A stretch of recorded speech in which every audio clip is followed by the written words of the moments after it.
boy with the scarf on his head is scared and asked the woman about her aggressive behaviour.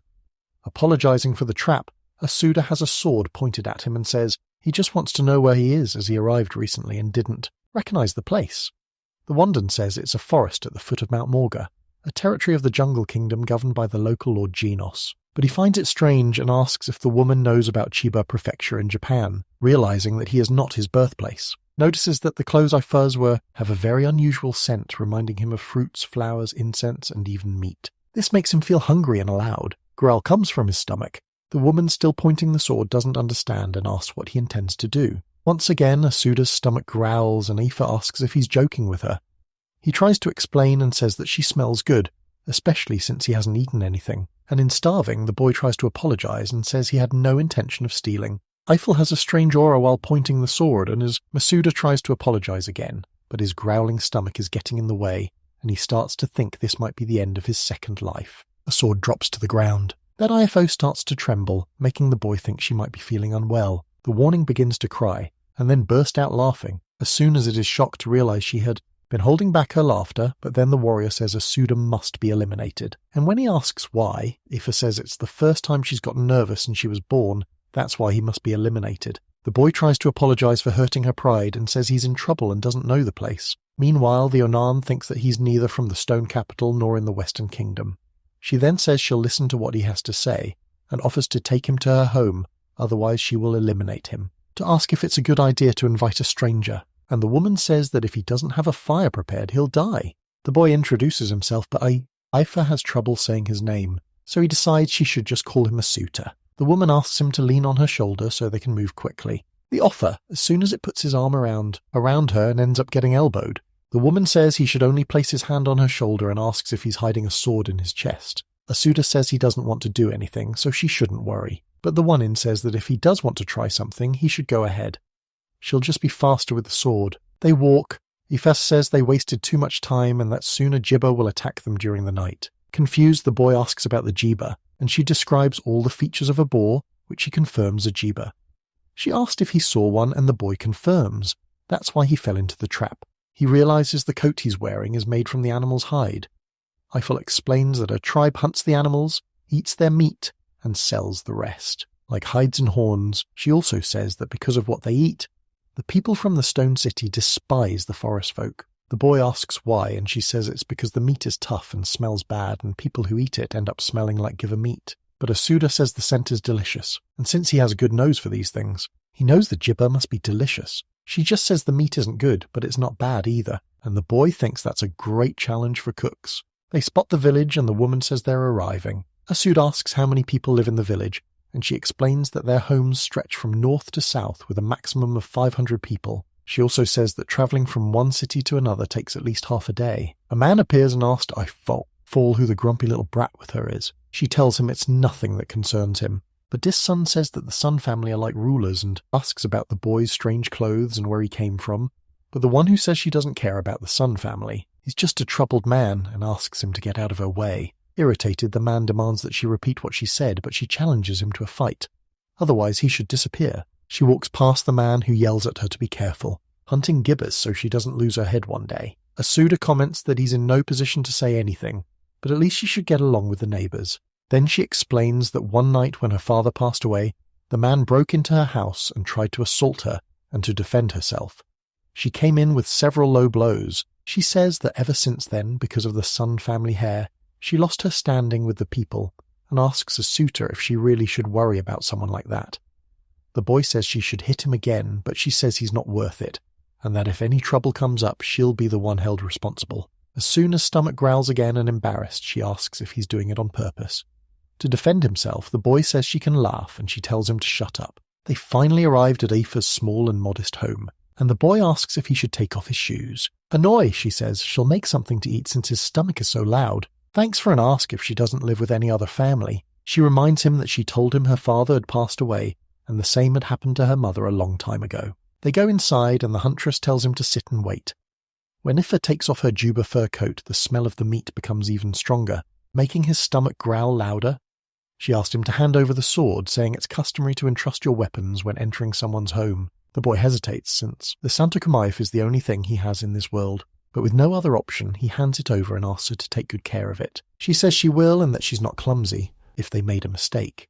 He's not saying he's a victim, but he's probably asking if the source is a memento from his father. And Asuta confirms he says that someone who mistreats family doesn't exist to the people of the forest. With a pod in hand, the wound appears, and Asuna walks over curiously. Thinking he's hungry, Iface says he'll be ready soon. But the boy says he's actually interested in the local cuisine since his work relates to it. While she cooks, the boy watches curiously, and asks if the amount is for 2 people, and if there's anything special about Cuba meat. Effort tries to understand what he's talking about. He doesn't know anything. He looks at the food with satisfaction and the woman. When irritated, asks what he's laughing at. Trying to apologize, he simply says he was thinking the food looks delicious, and Ife replies that it's just so-so. The one announces that it will take a while to be ready, and that now she wants to hear his story. Removing his scarf and sitting down, he reflects on the 17 years he's lived. He says that at first he thought he was dead and woke up in that place as if nothing had happened.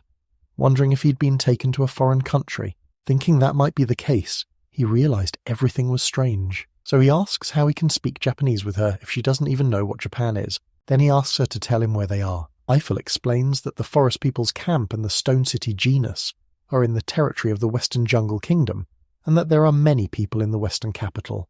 She also says that the Jungle People worship the god of the Western Jungle, and that there are 4 great kingdoms on the continent of Musakurun and 4 great gods. The woman says that people without the blessing of the 4 great gods are like beasts, and worried asks the boy how he doesn't know that. Asura says he doesn't know, and the boy also thinks about the strange boar which doesn't exist in any books, and with all these things, it concludes that this world is not his. Then the boy asks I5 if she's ever met anyone like him, but the girl says no, thinks he's been sent to another world and that now he can't see his father, Reina, or deliver the knife. He worries about how long it will take to return to his original world, and wonders if he hit his head really hard and is imagining everything. The boy gets startled when Aoife touches him, snapping him out of his thoughts. She stands up and walks over to the fire, saying the meat seems to be ready. He looks like a large pot of stew and is shocked by the amount of, yet still asks a woman if she believes his story. She says she could tell from his eyes that he wasn't lying, and because of that she thinks he's crazy. The fried chops onions and throws them into the food, and the boy notices the foam increasing.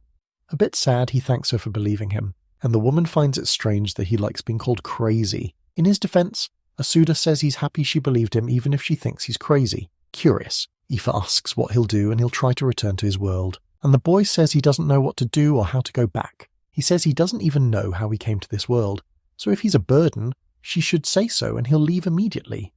The boy even suggests camping, but the woman says if he does that, he'll be killed by a Juba with only bones left the next day.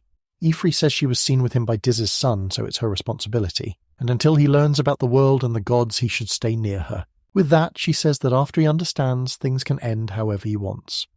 He thanks her for everything, and as a sign of respect bows his head like in Japan, but the girl finds it strange. Asuda reflects how she let him stay and was the first person he met since arriving, and he feels happy about that. The food is ready and Face serves them both. Zuda thanks her and says it smells good. Curiously, the boy observes what's in the stew, and besides the meat, there are onions and potatoes. Grabbing a piece of meat with chopsticks, you taste it, and feeling the flavour, it yells that it's unpleasant. The memory from Asuda's past begins while gathering some herbs. His father asks him to separate some of the boar meat. Curious, he looks at the meat and the man asks what's wrong. He says he's scared. The boy is happy for managing to make daikon with boar.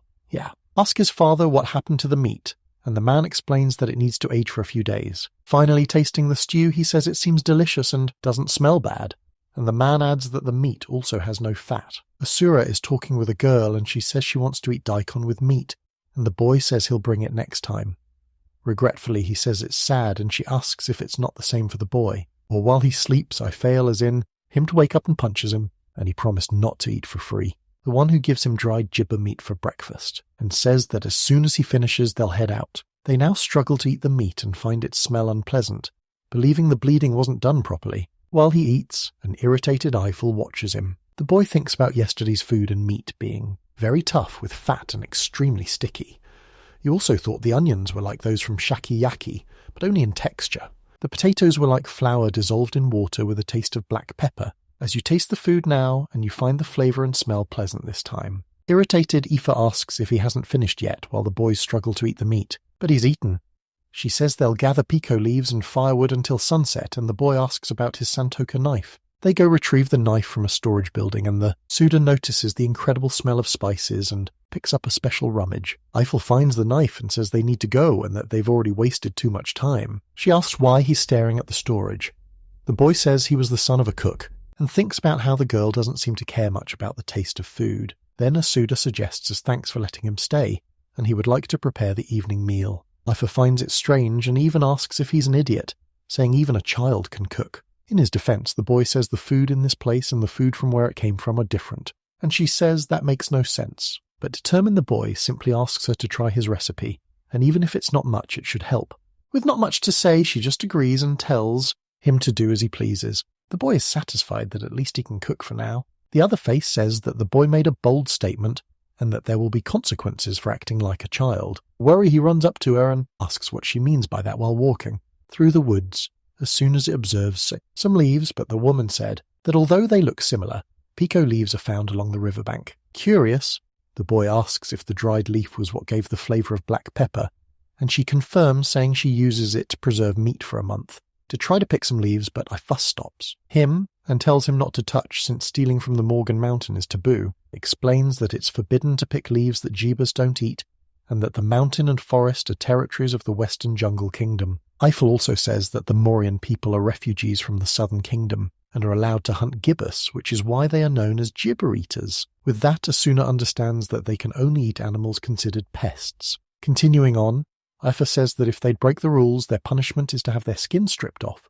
They reach the river and the boys can plants when the woman, removing her coat, announces that she'll be a first. She says her body reeks of jiba fat and tosses her coat to the embarrassed boy. With no clothes covering her body, Ife says that it's taboo to an unmarried woman when she's undressed. Amazed, the boy asks if that means it's okay to look if the woman is married. Ifrit just asks him to keep watch while she bathes and tells him not to look at her. The boy just thinks there's no way he could peek with a heavy cub, and the huge bouldered from his eyes. Suddenly the girl screams, and Worry he runs to her, asking what happened and saying that if that point, it's impossible not to look. He can't see the girl and asks if she's drowning, warning her that he's going in after her. Ifa surfaces and yells for a math to end. A giant python is, to try to help you, lets the snake wrap its tail around his arm despite the pain. He shots to Ifile and he's going through the beast toward the shore and tells her to prepare for impact. Using his strength, he pulls the python, causing it to release the girl. Suda manages to get her out of the water and takes her to the shore, worried that Ifa might have broken a bone.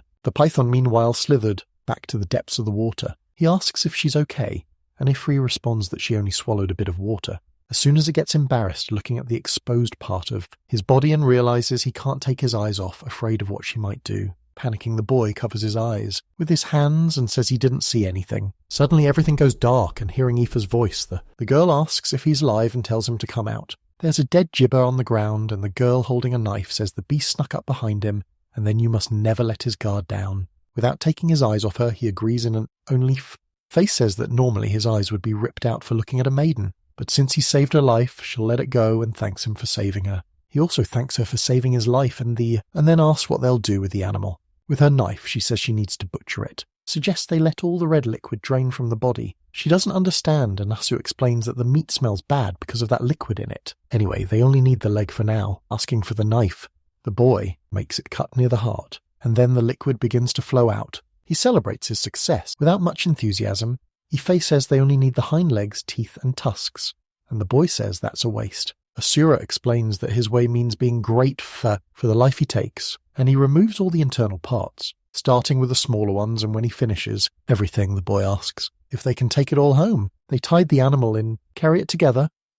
As they walk, he asks if the gibber's hide can be used for other things. Calling him an idiot, Ifre says that sewing is only for women, but the tusks can be used to trade with them. Not understanding, he talks about women going hunting, and the girl says that's not their duty. When questioned for saying that despite being a female hunter, Ifelt explains that because she became the head of the Fat Clan, she had to learn from her father. This revelation sparks an argument between the two, and Asuna ends up letting slip a comment about Aoife's body. She tries to ask what he meant by keep it in your heart, and depending on what it is, she'll consider a fair punishment. At home, the boy collapses to the ground in exhaustion, lamenting that they couldn't get any Pico leaves. Eiffel says he's as weak as a woman with an evil laugh. He tells the girl that from now on this is for training stage and that they'll begin butchering the Jiba. Asuda says he's already prepared everything, with the animal on the table and the knives in place for skinning and cutting. Seeing that Ifo wasn't too enthusiastic, he asks her to show a bit of interest and says things are about to get exciting. With a piece of meat in her hand, he tells her she needs to know how to use the knife to remove the fat. Then he finds it strange that the girl is very quiet. It asks if she's dozing off. Finally opening her eyes, she yells that she wasn't dozing off. As he brings the meat to the fire, he briefly thinks the girl looked pretty in that moment. He refocuses on his work. Even though he's tired and thinking of taking a nap, the butcher is determined to keep cutting the meat, not wanting to leave a single piece out. Continuing his task, he keeps teaching IFA how to handle the knife for a proper cut. He's reaching his limit and feels that the girl's clothing isn't helping much. Asuda now teaches how to clean the bones, and she complains saying she should cut his back instead, focused on the food all for his passion for cooking. The boy collapses to the floor from exhaustion once the preparations are finished. Poking him with her foot, Aoife asks why the boy is sleeping, and he says he's not. Serious, she says. She saw him sleeping with her own eyes and embarrassed. The boy asks if he really dozed off. Handing him the seasonings, she asks him to use the crushed pico leaves so the meat doesn't go to waste. He agrees, saying they had a lot of trouble gathering them, and she complains about him falling asleep. Holding back the comment, the boy thinks it was she who was dozing off. A suit accounts for the vegetables. 4 poisons in 5 areas, and before cooking he asks if that's for a small portion. Shocked, I have to ask if he thinks me need alone is enough to keep the body healthy. William questions his surprised expression. That's when the boy realizes that maybe there's a concept of nutrition in this world involving proteins and other things. So he says that cooking Juba meat is now his priority, and with his, he starts cutting, remembering his father. Asuda asks if she's othering ingredients, and she says she has fruit wine and salt. He asks for the salt, but she says it's only for making dried meat. She also says that the ingredients she gave him are enough to prevent diseases. The boy realizes she's getting irritated, but even so, Aoife brings in what he asked for. She hands him a blue stone, and he quickly realizes it's mineral salt. Aoife explains that a complete set of Juba tusks can be traded for that salt and warns him not to waste it. With that, Asuna understands that's why she's angry, and as he scrapes the salt, he considers drinking a bit of the wine, but the girl is too fast and drinks the wine first. Concerned, he asked why she's drinking like that, and the girl replies that since she's 17, she can do whatever she wants. Asuda thinks that maybe the way they calculate age in this world is different. Almost shouting, the boy says that she's the same age as him, but she doesn't seem to care much about it. Then he goes back to cooking, adding fat salt. He tries to remove it so it doesn't end up like last night's stew. I first shows up with more firewood, but the boy stops her and says it's not time to increase the heat. In her defense, she says the meat is to cook a lot to be edible and understanding. The boy asks for it to cook over low heat. He starts adding other ingredients and gets confused by the vegetable that looks like a potato, so the girl says it's called poitin. A suit of mutters that the girl is always giving her opinion, and it's because he doesn't know anything. Once again, Ife says the stew needs 2 poitons, 3 areas, and a bit of pico leaf, just enough to give energy for a whole day according to the villager's experience. Complaining, the boy says, it's no different from chanko, the Japanese stew usually eaten by sumo wrestlers.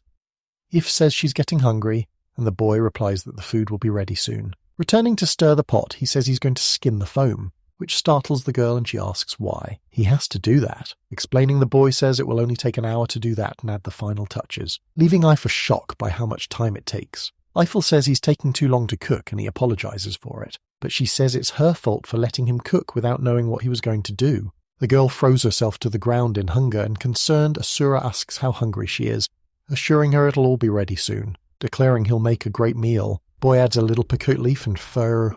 He announces that the cube of soup is ready and apologizes for making her wait so long. Surprised by the soup, she asked why he didn't add pointin, but he assures her it's very good. Sells the 2 sit on the floor, and cheerfully Asuda eats the soup, realizing that the ingredients gave the meat a nice flavor. He tries the meat and notices it's tender, and also thinks the area has turned out well. Eiffel serves herself again, but Asuda gets worried because she hasn't looked at him even once. He asked what she thought of the soup, but the girl says it doesn't make sense, especially cooking for so long.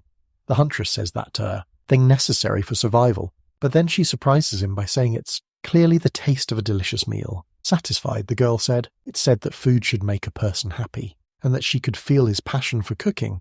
She ends by saying that all the effort he put into preparing the meal wasn't a waste. I feel so she doesn't know how to say it, but that he's right.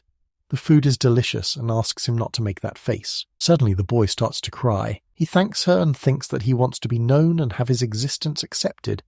and that the feeling in his chest is happiness. Over the 4 days that passed, Asuna had a problem with the poisons, not knowing what to do with him. He picked herbs and gathered logs that then asked Ifo for permission to use the poitons. Using 1 poiton per day in the stew made it mushy. Boiling it made it fall apart, and frying it in fat turned it into flurry lard. Even eating it raw didn't work, it was too tough. He yells, asking what to do with them, is suddenly smacked by Aoife, who tells him to speak more quietly. Why, if it goes out hunting, he stays home cooking. Asura apologizes, and she says she has something for him. She hands him clothes and a dagger, saying she's lending him a few keepsakes from her father.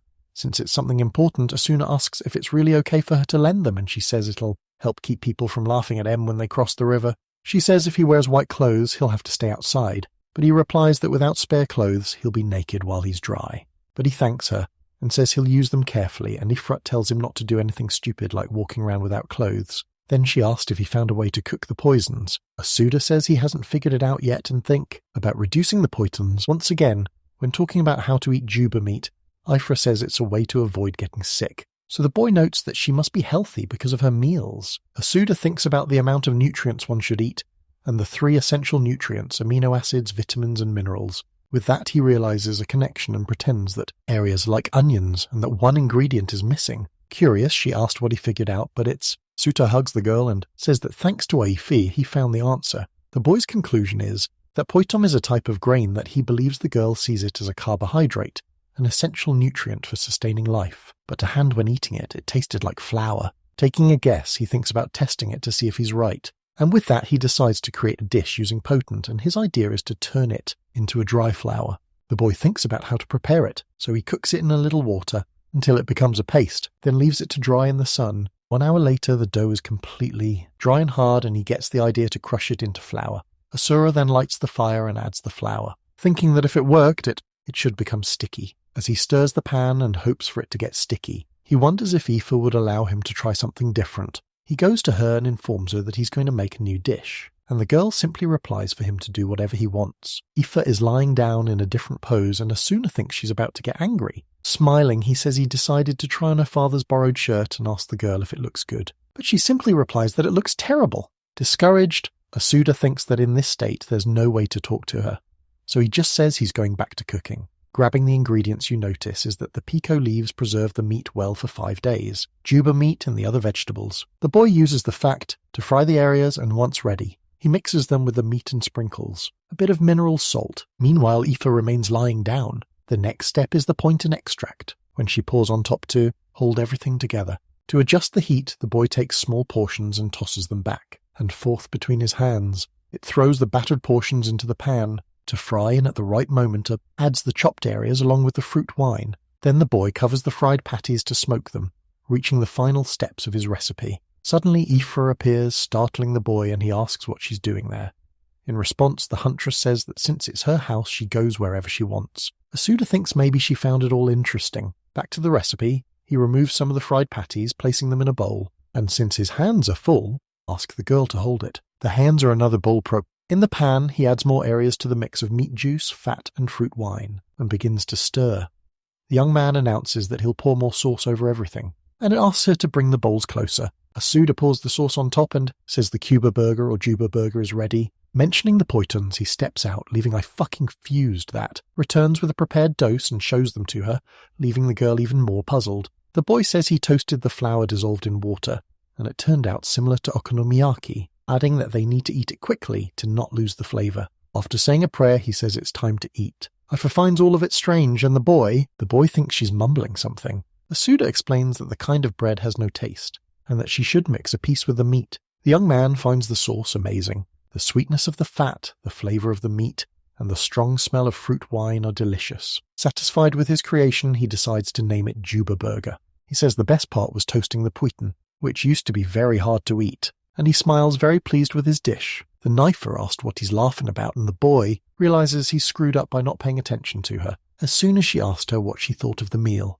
the boy notices that the meat and puiten are disappearing quickly.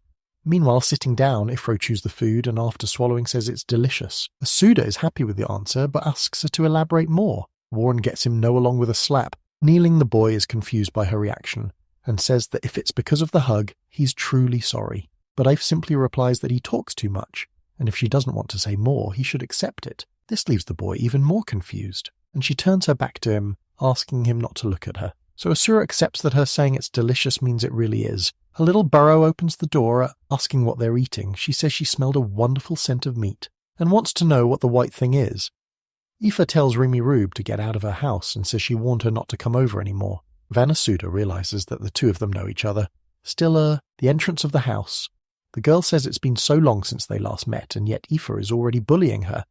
Bombarding them with questions, Rumi wants to know what they ate, who cooked, and even asks if Asuda is her husband. But Aoife says she would never marry a pale man. Asuna wants to know who the girl is, and the child replies that she is Rumi Ru, the youngest daughter of the Ru clan and a friend of Aoife. She hates noisy kids like her and tells her to go back home. The girl starts to cry and worried. Asuda asks why she would say something like that to a child. To stop the crying, she says she was only joking and that she said it because the Sun clan hates her, so it would be better for the Ru clan to stay away from her. She also says it would be a problem if Rumi were crying outside and asked her to come in. Now smiling, the girl sits between them and says the Sun clan isn't that scary, and that it was her father who said so. But Eiffel says it's not good for a leader to have that kind of attitude, and all their talk leaves us pseudo-confused. Rooney calls the boy and asks if he knew that a suspicious guy entered the Felclan, and because of that, she was forbidden from going to Ifas' house until they found out who he was. Asura says she's already sitting next to the suspicious guy, and in her defense, Rini says that since he's wearing Garufa's clothes, she doesn't think he's strange. She also says she really likes Ifa and Jarufa, which is why she always visits them, and as soon as she understands that's the name of the huntress's Farah. Father? The little girl also says that when a clan's clothes are given to someone, that person is accepted by the clan, and she asks once more if he is Nifi's husband. Annoying the woman says the boy doesn't stand a chance with her, and that she only lent him a change of clothes. Asuda thinks the way she said it is harsh, and wonders if he should just swallow his sadness. Curious, Remy looks at the food, and asks what it tastes like. He explains what each thing is, and excited the girl asks to eat some, where the spoonie feeds the girl, saying she might be surprised. He also asked I5 this is forbidden, and she confirms it is. Imagine he's already committed more crimes that would get him arrested in Japan. Asuda keeps feeding the girl, wanting to know what she thinks. Very pleased, Rooney says everything is delicious and asks if it's really Juba meat and how. You made it so tasty and tender. The girl grabs a suit of shirt and shakes it while asking more questions, and the boy is impressed by her strength. But stopping her, Eiffel says food is only meant to help them get through the day, and asks if she hasn't learned that it's forbidden to want more than that. The girl apologizes, and now free, Asuda thanks her for helping and also apologizes for what happened. The huntress says it's going to get dark, and if the girl has nothing else to say, then she should head home. Rumi thanks then for the delicious food introduced, herself to the boy and asks his name. On her knees and crying, the girl begs him to lend his strength and teach her how to make the meal to help the clan leader Jabiru, who might pass away. Now I'm very pleased if it asks Asud if he's really going to the Ru clan, and he confirms saying that leader Jibba is someone geared her. Determined, he says that if he can save someone with his own hands, then he will. The day before, the boy tells Remy he doesn't know her grandmother's condition, but asks if she could come when the food is ready. But Eiffel explains that when a firekeeper from another clan cooks, it's customary for them to use the stove of that clan. Asuda understands that this is so they can keep watch while the person cooks. So you ask Remy Ru to come and get them when she can, and smiling the girl thanks him for agreeing to it. Looking at iPhone, worried, Asuda says she seems a little sad. She says that Grandma Jibba is someone precious to her, and that she also wants to help Remy. But even so, she wanted to refuse the request. The boy asked why she didn't say so earlier, and that even though he felt the mood shift, he couldn't bring himself to say no. A bit uncertain, Ifa says that 2 years ago, after her fight with Diga's son, leader Donaru proposed that she marry the head woman of the Rufuror family. But since she wanted the life of a hunter, she rejected the proposal. The whole confession makes Asuda a little nervous. Continuing, she says that Donna was smiling because they planned to eliminate the Sun clan through the arranged marriage since the two groups hated each other. This makes Asuta irritated by their idea, and by how they didn't respect the girl's freedom. Ifri says that because of that, she prefers to keep her distance from the clan, but unfortunately they have a huge amount of land in the forest. Crying, she says that if he gets involved with a Ru clan, you might end up getting caught in a conflict with the Sun clan. To comfort her, Asura says you might not understand their customs from the clans, but he doesn't want the gorilla to be so sad.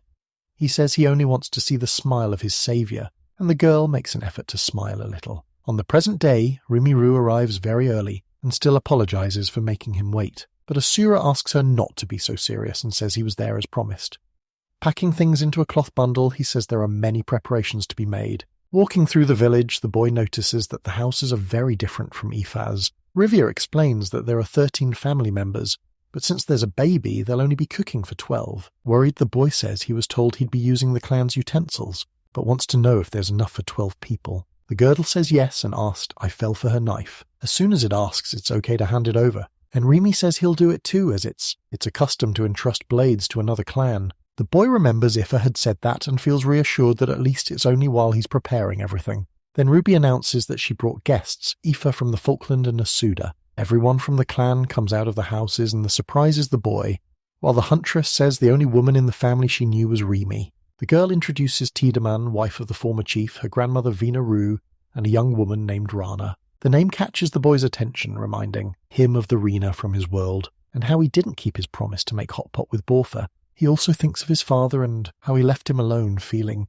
and let a terrible son. Noticing he seems off, Ranaru asks if he's okay, and the boy explains that he knows someone with the same name. The girl says he looks sad and asks if something's wrong, and wiping away his tears, Asuda says no. Ruby introduces the whole clan, and the boy realizes he didn't catch the names of the others. Ifet introduces herself and says, is suited, is one of hers at least for that day. Smiling, the boy says he was invited by the girl and will be borrowing the clan's stove. The clan's grandmother welcomes them and says that she, Rimi and Rana will help. She also asks if the boy was born abroad. Seeming interested, Vina asks if he was born outside and if there's a reason he doesn't want to say where he's from. The boy says he was born in Japan, had never heard of a continent called Amsterhorn before.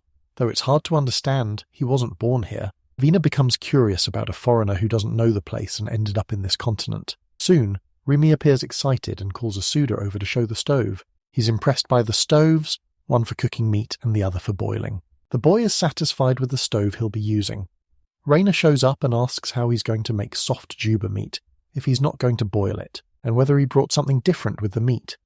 The Sudafines are pretty sharp with the questions, but she says they could have provided the meat, but she heard he said it would be done his way. But the boy gets distracted, the necklace on her neck, and notices everyone has 3 tusks. He asks if a few are traded for food. The girl explains it's a charm given by women as a kind of blessing for good health. Then Asuda realizes it's not just used as currency, and that they can make various accessories, which is different from the Fat Clan that hunts every 5 days. He looks at Aoife, who seems irritated. While Remy comes in with the poisons, the clan's grandmother asks the huntress if she was the one who caught the gibber. Without much interest, she confirms, and Titanum says it's hard to believe a woman could hunt that animal. Then the girl explains that she was taught by her father, and because of that she knows how to live alone in the forest. The elder woman asks if she intends to die alone, and if even tries to answer, but the woman says that at this rate the Faklan will end and asks if she doesn't want children. Eiffel watches the 2 cooking, with Remy asking if the amount of water for the poitons is correct. Asuda explains that it's necessary to make them like the ones she... The more is whether I face still in a bad mood and looking at the girl. He notices something odd about her. Then he becomes curious if she'd been talking to someone earlier. He goes to Rena, who's cooking the pub, and she says that if they're boiled too much, they turn into mush and grama gibbo. Won't be able to eat them? Asura asks if she's tried cooking the Whittons before, and she says yes for her grandmother, but she got scolded by the family. Boy says that after the poisons, he'll prepare the meat, and Remy looks a little startled, saying she's never seen meat cooked that way. The Yum Cook says he took it from the area between the gibber's back and shoulders. Tiananmen says they only eat the hindquarters of Jeebus, and the boy says I've told him the same, and he wonders how that's supposed to feed an entire family.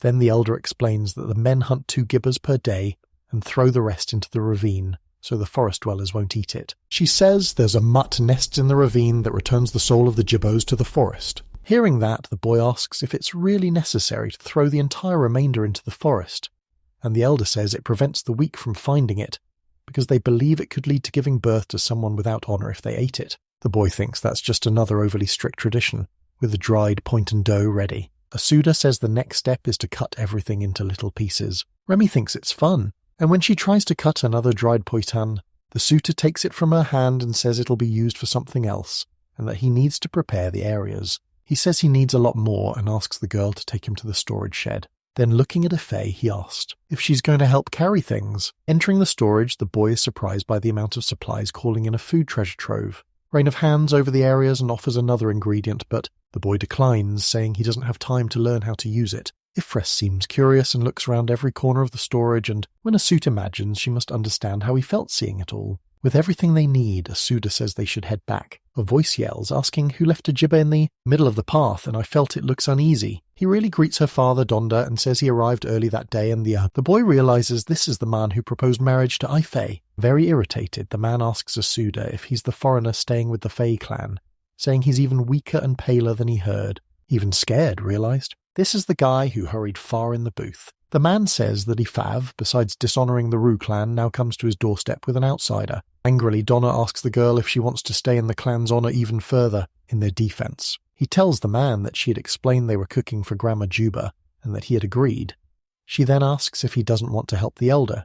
The man agrees, saying they are Juba eaters, and if they fail, it won't be able to stay well. A boy calls for Remy and says that just because their father is tolerant doesn't mean he accepts everything. But the girl tells Ruto to shut up. Then Asuda confirms what the girl said. And then he's there to save Jibiru as the firekeeper of the Fat clan. Don thus simply tells him to do as he pleases. Head held high, Asuda finishes his preparations, then asks for the food to be served. Though confident in front of the leader, the boy is a bit scared and can't bring himself to look eye-fast. Rina announces that everyone gathered has been served, and Asuda thanks her, saying he'll join them shortly.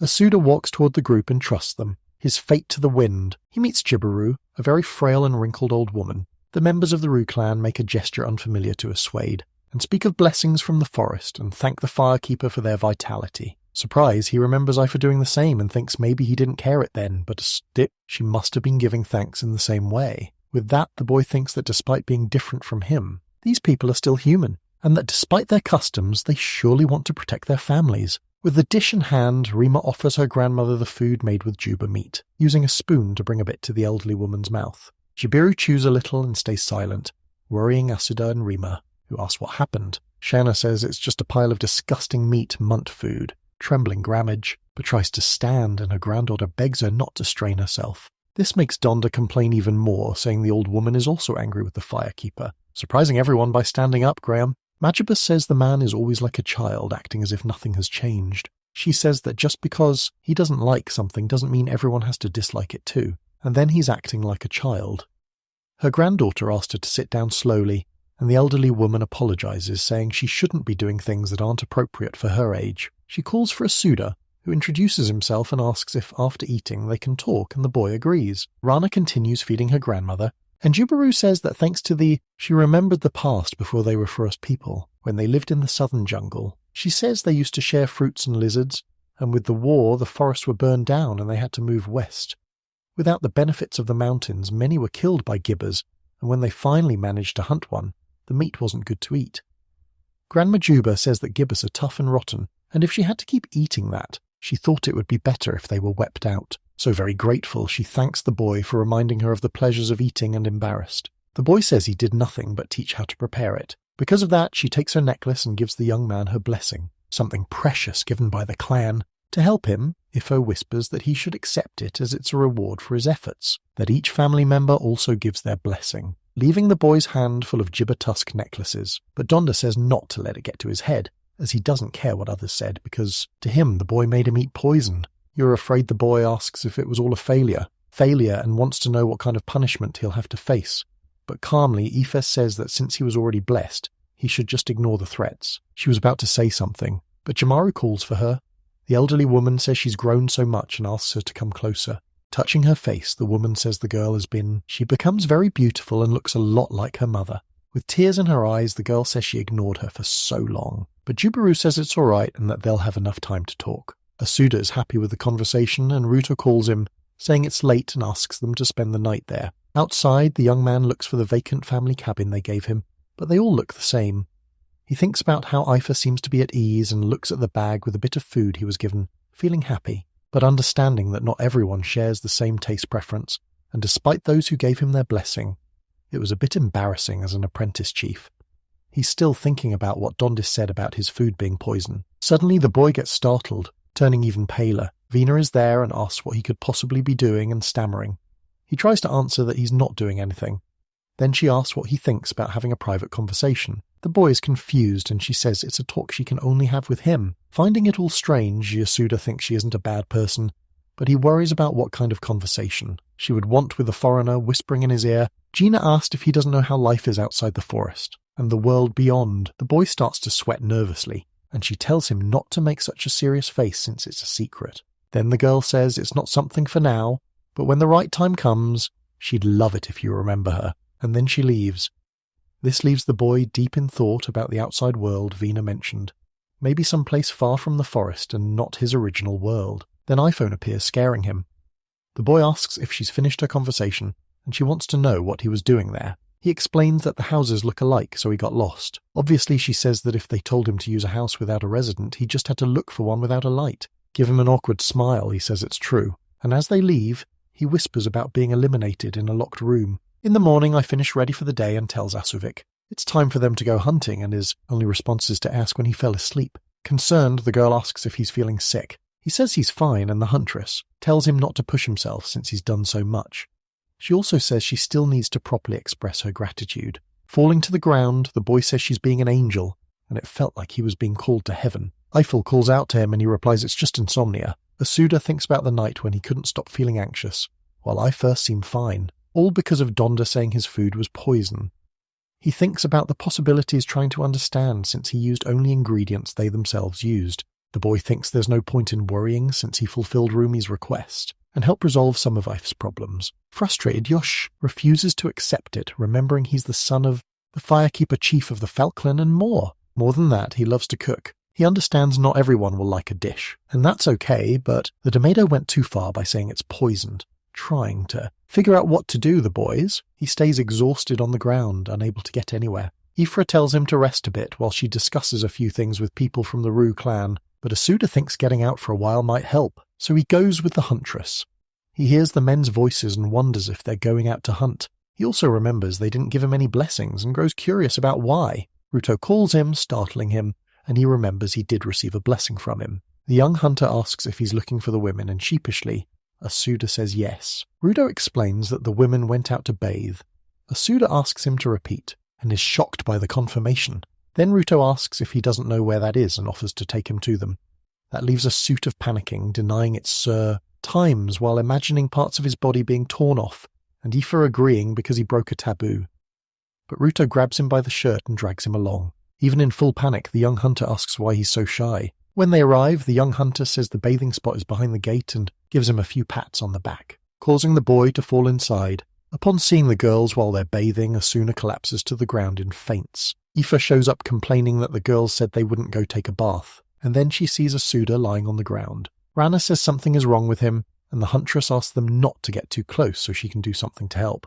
They're worried calling his name in Venus as the member of his clan is concerned. To hear his heartbeat, I've a position where the upper part of her body ends up on top of Asu's face. Still weak, he tries to figure out what the soft flesh touching him is. Feeling suffocated, he opens his eyes, and Ifa asks if he's okay. His response is to say it's a very different way for her to wake someone up, and as a result, the girl kicks him. Later, I felt apologizes for the kick, and he says it's okay. Another awkward moment came when they discovered he was a boy, since people his age thought he was a girl, something common for firekeepers. That's why Ruto took him to where the girls were bathing, and because of that there was no chance to ask about the poison again. So shyly asked, I thought if she wants dinner, and she agrees, as he says that's all she ever wants to eat, and even compares the soft meat to the one he felt on his face that morning. Laughing at that, the boy is called stupid by her, but he can only think they're soft. That makes him regret fainting and not being able to touch when he felt an unknown wave of anxiety from the softness. So he thanks her for many things and determined to let him have another chance to cook his food for Donda. For that, he says he needs to borrow her strength as a clan leader. Since he helped last time as a group leader, Ifa says it's her duty to return the favour and asks if he's certain of his victory. And very confident in his victory, he said she doesn't even need to worry. Going to the leader of the Rue clan, the girl says she humbly asks a favour and asks if you will listen. He agrees, and then I face as she would like the fair keeper of her clan to prepare another meal for the Rue family. Laughing, the man says she must be joking, by facing him as soon as possible. Says he's serious. Being arrogant, Domis says the boy confuses courage with stupidity, but out of respect, he will prepare the next stage in 3 days. At her home, my foot explains that according to Donda's orders, he will be the firekeeper in 3 days for the wedding and the routine clan. She explains that everything will be even more strict as you will be serving at the wedding reception. That will unite the Root clan with the Written clan, and if he fails, the Rue family will turn against, them and completely isolate the fair clan. This makes the boy think his actions ended up involving the girl in this. But even so, she gave him permission for the challenge. Then the boy gets excited and says that he absolutely has to win, and making the girl doubt him and ask if he hadn't already said that. But Navi speaks firmly and together the two do a sort of high five. While walking, Azuna thinks about what he can do, since the accusation of poison came because of the soft meat. With the ingredients he's bringing, the boy hopes he can manage. Ifak tells him that Rimi spoke with the women of the clan, just like he had asked, and suddenly the girl appears. Smiling, the little girl says she managed to gather the 4 available women. Reina and Vina are willing to help him and ask what they can do. The boy thanks them all for coming, but he says that this time the best way they can help is by doing nothing, leaving them confused inside a house too, and talk about one of their weddings approaching. And Dan, as the Rue clan, will host a banquet. The man asks Adrian what's wrong, and the young man says that the people who are about to unite are very different. I thought in a suit of coach, and the girl introduces them, saying they are the ones who will assist the Rue clan. They are looking quite alarmed. The man says he doesn't care who they are, but just hopes the wedding banquet for his son won't be ruined. Being more relaxed, Gajarin says they're grateful for the help, and that his father's words are quite exaggerated. Respectfully, the groom asks that the celebration banquet be enjoyable for everyone. The suit it tells, I found that I was start the banquet preparations and smiling. She says she's really looking forward to the cooking. With everything on the table, Vina curiously asks if he brought 3 types of meat, and Rina asks if he's making burgers again. But the boy denies it and says he'll make something different. Asuda says he's thinking of using the 3 types of meat separately, and the girls are surprised and interested to understand how it will turn out. A large bonfire has been made where the banquet will take place, and Asuda is curious about how they managed to build it. But Ifel pulls him aside, warning that the guests of honor are arriving. The bride and groom are Gazarin, Rutum, and Al-Mammon. While thinking about the young man's kindness, Ifor warns him that he's staring too much at the bride. The leaders of the 2 clans appear, and Dan Rutam is excited about the food being served. The bride's father, Inspector, the food seeming enthusiastic about it, roasted meat, and says a wedding banquet should be at this level. But then the man's expression changes, and he says it looks different. Irritated, the man yells, asking if it's not the disgusting meat they throw to the munt, and if they're saying his son is no different from those creatures. Dan asks who brought the meat, and Nasuda steps up to say he did. The man says that even knowing how important the banquet is, he brought that meat and that he won't let it slide. But the boy only asks him to try a little bit. That makes the man even more furious, and he grabs the boy by the collar.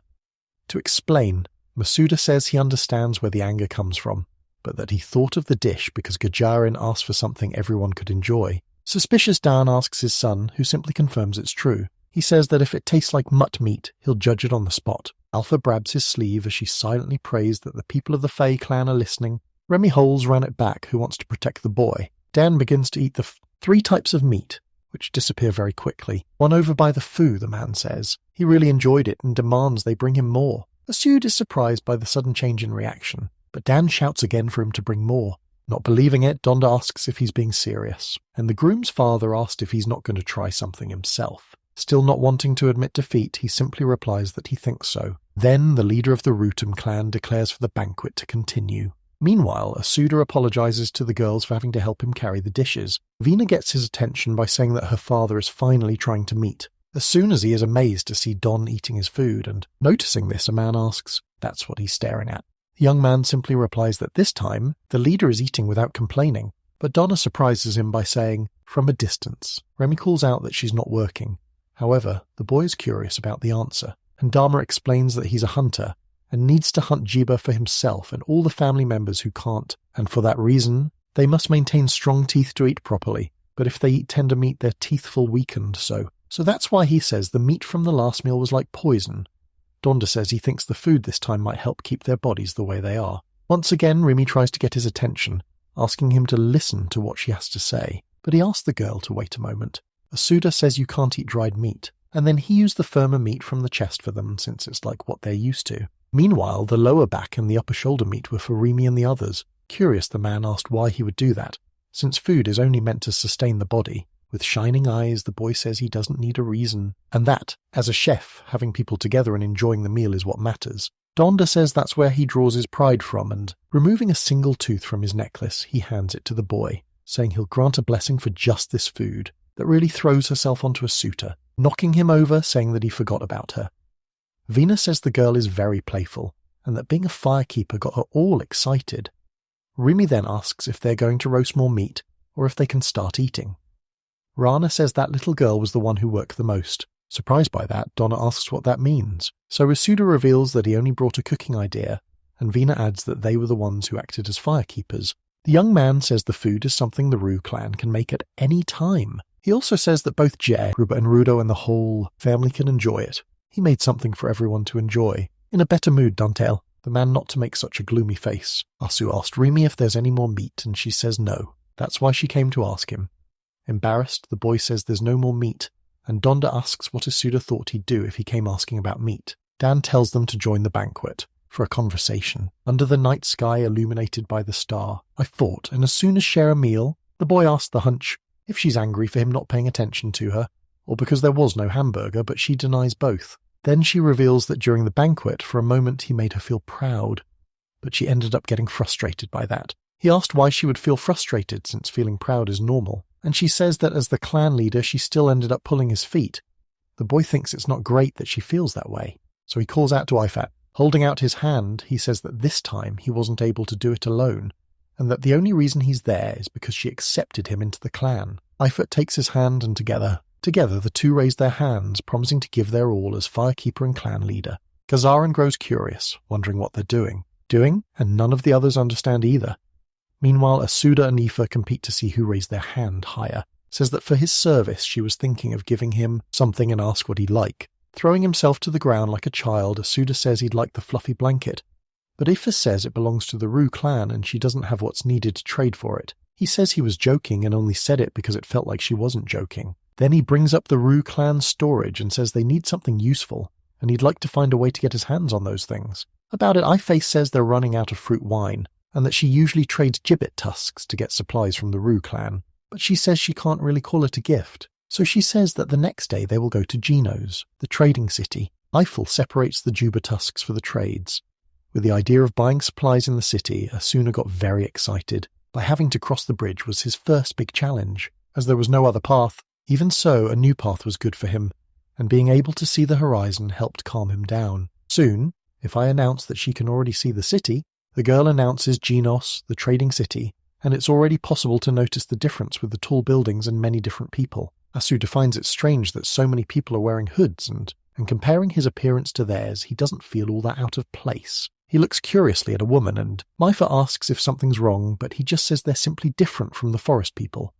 The girl agrees with his observation and says that even people from other countries use the place to trade. A bit quiet, he wonders if it's just his imagination or if people are actually avoiding them. Then Ifa speaks again and says they should head to the merchant. The merchant doesn't look at either of them while exchanging the tusks for coins. This makes us realize that it's pretty obvious they're being ignored. Aoife says they can now buy everything they need, and the boy agrees, thinking about how calm she is with the whole situation.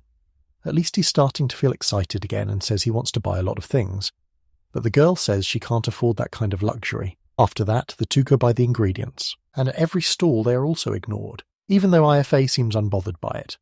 With the purchases in hand, the girl says they now have the basics, and that makes her so happy about the amazing amount they got. Then Ifa says they still have some bronze coins left and asks if he wants anything else, excitedly at a food stall imagining they're selling pork dumplings. A steward asks if they can go home after eating something, because he really wants to try something made by someone else. Though it's not her style, F5 agrees since it won't be too much extra weight. At the stall, a boy asks for 2 dumplings, and the man widens his eyes in fear, calling them GBERs. While serving the dumplings, the vendor asks them to place the money on the table. My father hands him the fume and says it's a well-deserved reward, but the boy doesn't look very excited and asks what's wrong with her, and if she doesn't like Kim, you sue me while eating. She asks if it's strange for gibbet eaters to try Kim Yusu meat. Then she explains that the forest people ask for a reward for hunting each gibber, and to outsiders they seem barbaric, but the hunting they do protects the city, even if others ignore that. A suit if it seemed like she likes those people. The boy thinks for a moment, but smiling,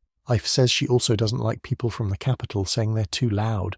That makes the boy happy with her thoughts about them. Changing the subject, the girl asks how the Kanasa dumpling tasted. He says her cooking is better, and Ifa supports him. Suddenly, they hear someone yelling very rudely. Seeing the commotion, Asuda recognizes the first man he met, Diga's son.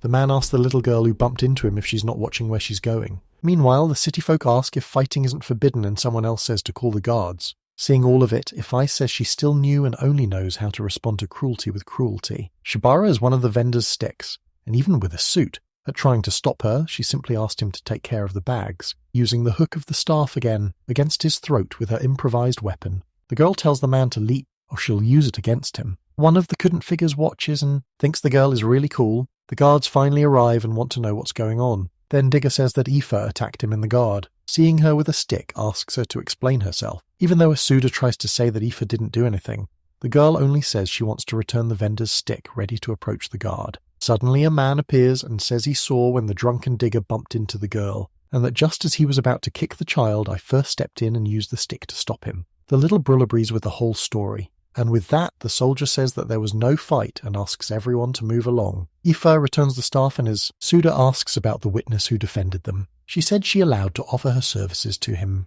Suddenly, the man appears saying there's no me for such gratitude, leaving Masuda very shocked by his sudden appearance. He simply says he has something urgent to attend to, thanks them for showing him something interesting and walks away hopping with joy. Back in the forest, I face as the boy looks tired from everything that happened and he agrees, also saying the bridge swings too much. She suggests they make dinner soon so they can relax a bit, but then they notice they have visitors waiting for them. The couple from the Reachin clan is at their door, and the man says they come with a request for the leader of the Fat clan. I ask the reason for the visit and says he has a request for the firekeeper. The groom says he was impressed by Asuna's cooking skills and wants him to be the head chef for their wedding ceremony banquet. This makes the boy a little nervous about the proposal. Gajarin says he will be cooking for 100 people and apologizing for the sudden request. Asks if he accepts. The boy thinks this means they recognize his talent. Asuda replies that he's happy about the request, but asks if Gathering is sure about trusting something so important to him, since he's never cooked for that many people.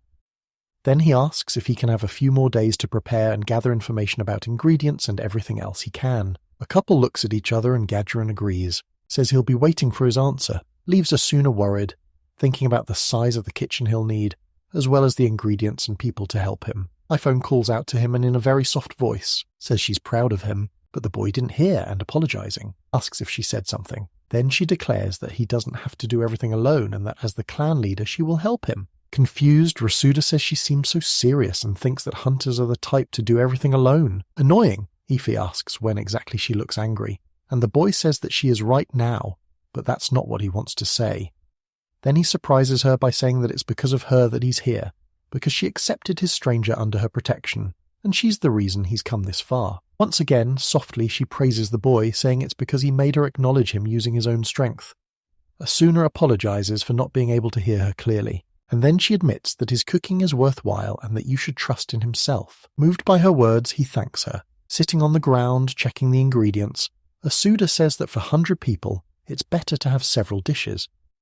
Then he picks up an ingredient and asks if it's commonly used, and she replies that she doesn't know. It picks up 2 more ingredients and asks the same question, and the girl also says she doesn't know, thinking Asuna remembers that Aoife had no idea what delicious food was until the first meal. Meanwhile, Remy, when she tasted it, said it was delicious. He also remembers Raina saying the same thing when they were in the storage room, so he says the answer lies in the Rue clan. Not too thrilled, Aoife says there's no choice, but to rely on them, and the boy agrees that it feels a bit embarrassing. But the huntress says she'll ask for permission to visit the Rue clan village, and that he should come with her.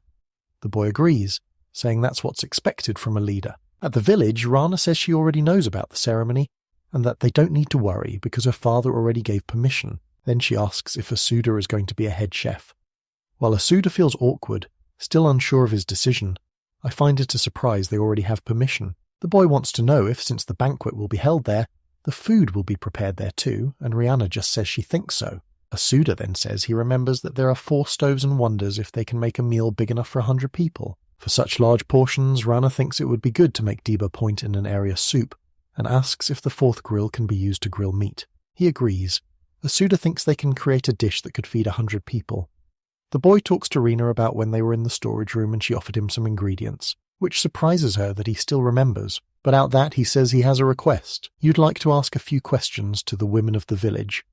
Entering the warehouse where some women are, Asura announces that he wants to ask any of them with experience as a cook. He then asks what ingredients they use and how they use them. They are left speechless by the question. Eiffel whispers to the boy that if he also asked to be taught how to use them, it would make sense for the couple to have asked him to be the chef. He says he'll think about what dish to serve, but since he doesn't have much time, he needs information. Asuda explains that since the ingredients are from another world, he doesn't really know how to use them, and if he went by intuition, everything would turn out a mess. Another woman from the clan arrives, and Rihanna says she came at just the right time and asks her to help Asuda. But what's the point of this? Conan says she normally uses jigo, even though she doesn't quite understand how it works, but she likes eating it like a vegetable. Remy holds another ingredient, and the woman says that for the girl she uses chaki, because it turns soft and delicious. Vienna has another one in her hand called Tino, which looks like a leaf. She says she likes it because it gets really soft when cooked. Asuna asked Reina, since she mentioned various seasonings last time. She shows in one and says it's called teraba, and the boy remembers buying it in the city. The girl explains that it can be eaten raw, but if cooked, it can develop a sweet and also slightly bitter taste. And the boy realizes it's like a tomato. Reina says she'll ask her father to add more ovens and that they can buy the vegetables at the market. But the only problem is the jiba, since women don't hunt. That worries the boy, and realizing the sun is setting and the men will be back soon, he decides he'll ask him. Looking a little offended, Ifa says she can also hunt any asked if she doesn't need help with that. Reina notices the men have arrived, but they seem different. To comments on the smell of iron, and Ifa says it's the mix of red jiba fluid and human fluid. The boy is frightened when he sees Ruto badly injured. Asuna watches the commotion, try and understand what happened. Meanwhile, the men carry the injured boy and decide to sit him under a tree. Tries to approach, but Ifa stops him. Meanwhile, a warning goes to Ruto, who opens his eyes when called. In desperation, the boy says he's fine, having only hit his head, and asked about her father. Then Shinru says her father will no longer be able to live as a hunter. The girl explains that the man hasn't woken up yet, but from what she heard, her father's body was crushed by a jiba. She then says that at this rate her family might perish. The girl says she's the only one who can hunt and that she doesn't think she can support her whole family alone. She apologizes for involving Rudo in this. Masuda, watching the conversation, asked Ifa if the mission failed, and she confirms, saying that at least no one was eliminated. That makes the boy think about how the huntress always goes after Juba alone and comes back as if it were nothing, which makes him curious about how she manages it safely. He tries to ask her about it, but then Shin approaches, calling out to Ifa. The girl asks if she still hunts alone, and with a positive response. She asks to be taught how to perform a sacrifice hunt, but she says she doesn't know about that, and that the most important thing now is to take care of the wounded. Irritated, the girl shouts that Ifa always hunts alone, so it's impossible that she doesn't know, and desperately begs to be taught how to hunt for her family. Asuri gets curious about the sacrifice hunt, but Ifat tells girl that this is yet another reason not to talk about useless things. That causes the girl to leave angrily. Asuda thinks that Ifri's cold attitude is the same as when he first met her. The huntress asks if they can stop talking about the banquet for now and leave it for the next day. But Asuda is still curious to learn about the sacrifice hunt. He notices Rudo has gotten up and gone somewhere, as I felt a weight while he goes after the boy. Asuda catches up to Ruto and helps him walk, offering support. Worried, he asks if the young hunter is okay. He would all the red fluid, and Ruto says he only hit his head, causing a minor wound. He says he's going to the river to wash up and ask a suitor to take him there. That makes the firekeeper laugh, remembering that last time it was Ruto who led him. In the river, the boy wipes all the liquid from his face and thanks Aswade, saying that his head feels better now and he can return home on his own. But the firekeeper, still curious and a bit shy, asks if she knows anything about the sacrificial hunt. At first the two seem to understand each other. Then Ruto asks what he plans to do with that information, and Asuda denies that it's for him. Then the boy from the Ru clan asks if it was Shin who told him about it. Ruto asks if the leader of the Fuck clan wouldn't know more about it, and mentions that those who perform the hunt use a sweet scent to attract Jiba. This shocks Asuda as he remembers the scent he noticed when he first met Ifei, but Ruto says it's just his guess, and even so the firekeeper wants to know more because I first said she didn't know about it and was quite cold with Shin. Then the boy explains that since it's an old hunting method, he doesn't know much, but that they use scents to attract Jibbas, using themselves as bait. A student realizes that this is a dangerous method, but Gotherboy says it's their pride as hunters to protect their families, and that those who go on the sacrificial hunt do it for the same reason. This makes a pseudo reflect, thinking it might be something toxic. But then he understands that it's all for the sake of family. An idea crosses his mind. He apologizes for letting Ruto go back alone and says he needs to return to the village. The boy doesn't understand and says again that he's already fine to go back. Finally, Asuda understands the meaning of hunting, and in the middle of his run, he finds Alpha, who worriedly asks if something happened, but he only thanks her for staying nearby and says he's going to talk to the men of the village. The door of the house opens where everyone is gathered. Donda asks him not to enter like that as they are treating the wounded, Suda says he's asking at a terrible time. Please for them to hunt 30 gibbers for the banquet. Shinru stares at him, and the boy interprets that look as if she's thinking that while her family is hurt, he's making such a request. The boy knows there's nothing wrong with that, but if he doesn't ask, it might be too late. Shin's father wakes up and grabs his guba for a coat, looking at his daughter with a small smile. He says that hunting for others is a source of pride, and even if he can no longer do it, she doesn't need to throw that away. Then she says she'll do her best to hunt Juba for the sake of the wedding.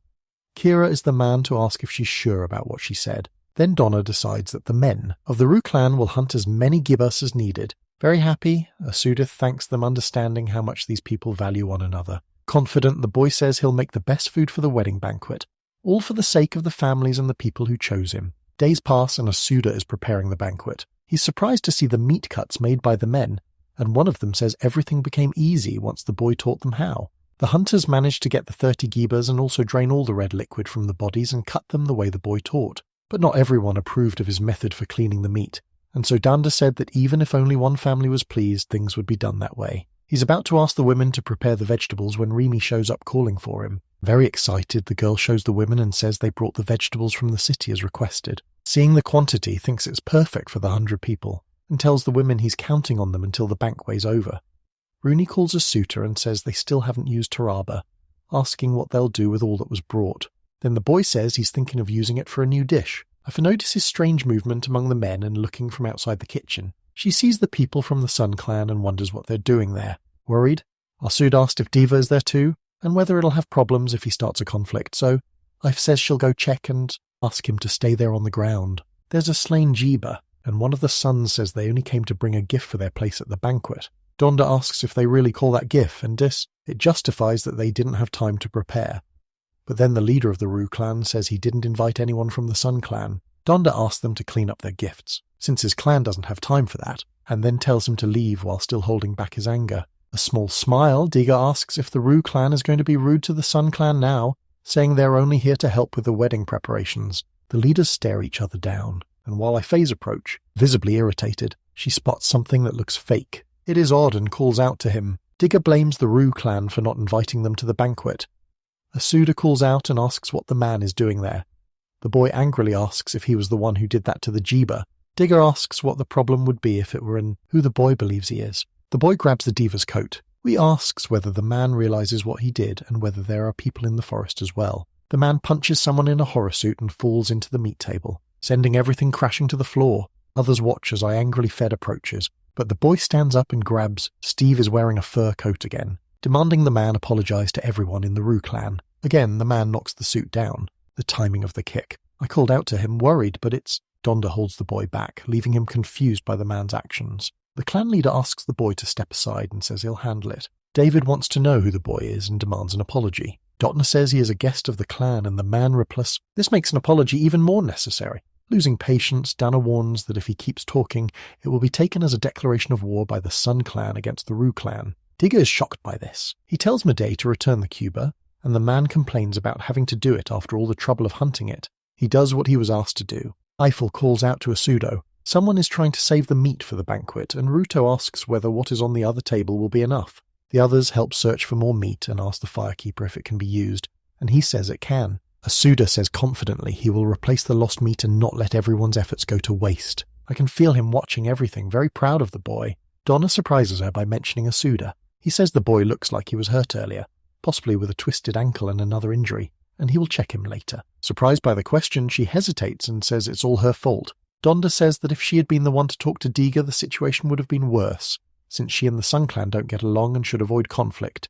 And the man says Asuda isn't one of the people of the forest, but understands his role in the wedding and surprises her by saying he's a great chef. It leaves her thinking about the boy's role. She joins Asuda, apologizes for being late and asks how she can help. You simply ask someone to clean off the Giba fur that's everywhere. As he prepares to begin, he tells the women they will have to make a new dish, and that they can make Jiba and Poiton soup. Also, he says only to add more fried food, cut back on grilled meat, and one last thing. They will make a new soup with Taraba. Rena gets excited when she hears what they'll use. Preparing for the banquet, it proceeded without problems. They built a tower decorated with flowers for the ceremony. Then the wedding banquet starts. Asuda shows the pot of food and says it's the new menu she created for the banquet. Mina says it's red and asks whether it's Jupa's soup, and Raina then notices the scent of taraba. He remembered the girl's comment about the vegetable. He realized churaba is similar to a pumpkin or a tomato. Then it was blended into a puree. He used the leftover fruit in the tomato soup, and because it was a ceremony, he decided to make dishes in different colors to brighten the table. The boy starts serving. Hungry Dan asks for roasted meat, and Masuda regrets not giving him more earlier. He serves taraba soup to Grandma Juba, who despite bad teeth is glad she can eat it. Ifel calls the boy to say the ceremony is starting. The bride and groom stand in their ceremonial clothes, and Aswade is enchanted by how beautiful everything looks as the couple is lit by the afternoon sun and the fire. He says he's sorry for the father. Still, he's a little happy that he passed away, and Aoife asks what he's talking about. Then she announces the ceremony's ending. The bride and groom will pass by them again. Seeing Gazaran and his bride walk by smiling, Asuda feels happy. I hope the banquet will be enough to satisfy everyone. Ifra says the banquet is starting and confused asks him to stay there. The boy asks what she's going to do. She says she'll change clothes first. That left him a little flustered. Ifo notices his reaction, asks if he wants his eyes torn out, and tells him to hurry to the banquet. Asuna then notices a few women are present. Dan then calls him and asks him to bring more grilled meat. Takes the opportunity to thank the boy for everything. The guests are pleased as they taste the food prepared by the firekeeper. Asuda credits everyone who helped and cooperated in making the banquet possible. Dana asks him to bring 5 extra pieces of meat. They grill the meats and he puts them on the plate whenever someone walks by. He realizes that it's Ifa. He asks what's wrong and sees that her hair is down, also wearing a floral dress. The girl looks very different from what he's used to. Ifa asks if wearing her hair down is a problem. Mouth open and showing no reaction, he says there's no problem while thinking the real issue is the outfit.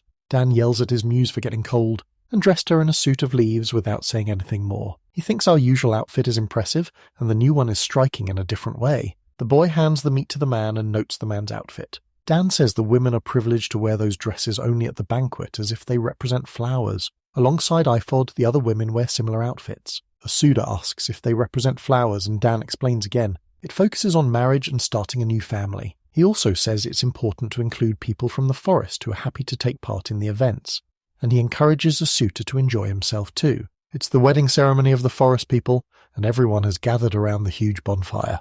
The ceremony concludes. On a sunny day, I offer smiles and tell them to head home. Then the huntress asks. She suggests inviting the Rue clan to stay another day, but he disagrees, saying he's worried about the food at home and that it's already time for them to go shopping. Ifra says that's the only thing he's mindful of, and he asks if she thinks it's the only thing he cares about. Asuda says they were paid properly and that this time he'll do a good job as the Falklands firekeeper, and Ifa proudly agrees. On the way, a girl asks whether he's sure, saying that if they're going shopping they should plan ahead. They will have to cross the bridge again, and that does not make any of us happy at all. After forgetting that detail, they notice someone walking on, standing on the bridge, looking very frightened, and the boy feels he has seen him before. The man steps onto a loose plank. He manages to take hold of the rope. Ifris says they'll help him, but they won't. The man tells them not to come at the same time or the bridge will collapse. At last safe at home, Asuda is intrigued. Describe what the girl will do in this situation. Excited and curious, the man studies every detail of the house, asking which material was used for the effect. They looked at the floor and found the wall amazing. A few hours earlier they saved them. You thank the man for preventing you from falling. Ifa cheerfully asks what he was doing there. The man says he's going to camp near the forest. The girl tells Asuta that it would be best. He agrees they should head home. As they walked, they noticed someone following them and felt annoyed. Ifi asks why the man is chasing them. He says they're the forest people who started a commotion in the city and wants to know more about them. The girl is not pleased at all. He gets irritated when she tells him to get out of her sight. Returning to that moment, Asuda asks what the man is doing there, and she says the man followed them and kept out of sight. While looking through the house, he asked about the furnace, and a man in a suit explains it's about cooking, making him curious about the dishes. Pleased to talk about something he enjoys, the boy says he usually makes dishes with Juba meat. Surprised yet delighted, the man asked to try the meat. I left feeling confused by the request. That makes the girl feel immediate hatred. She tells Asuta to give the man grilled meat to make him change his mind. Defending himself, he says it is not just that guy, his name is Kamyol Yoshu. Yes, Gord.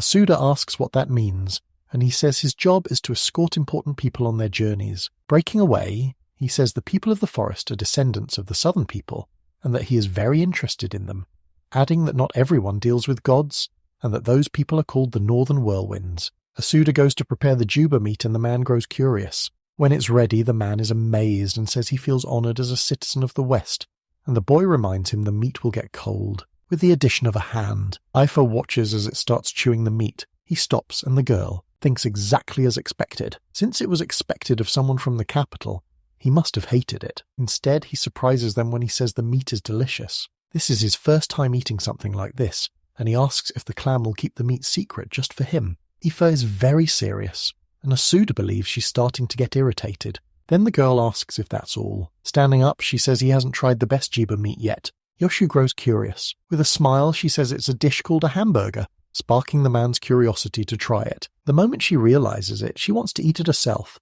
while a shooter is cooking. A man shares his journey and the reason they protected the merchants from the east until they reached the kingdom. He says they were going to do it along the way. Since you passed the forest people's camp, you might have taken the chance to check it out. Aoife finishes the sentence and says that was when he fell from the bridge.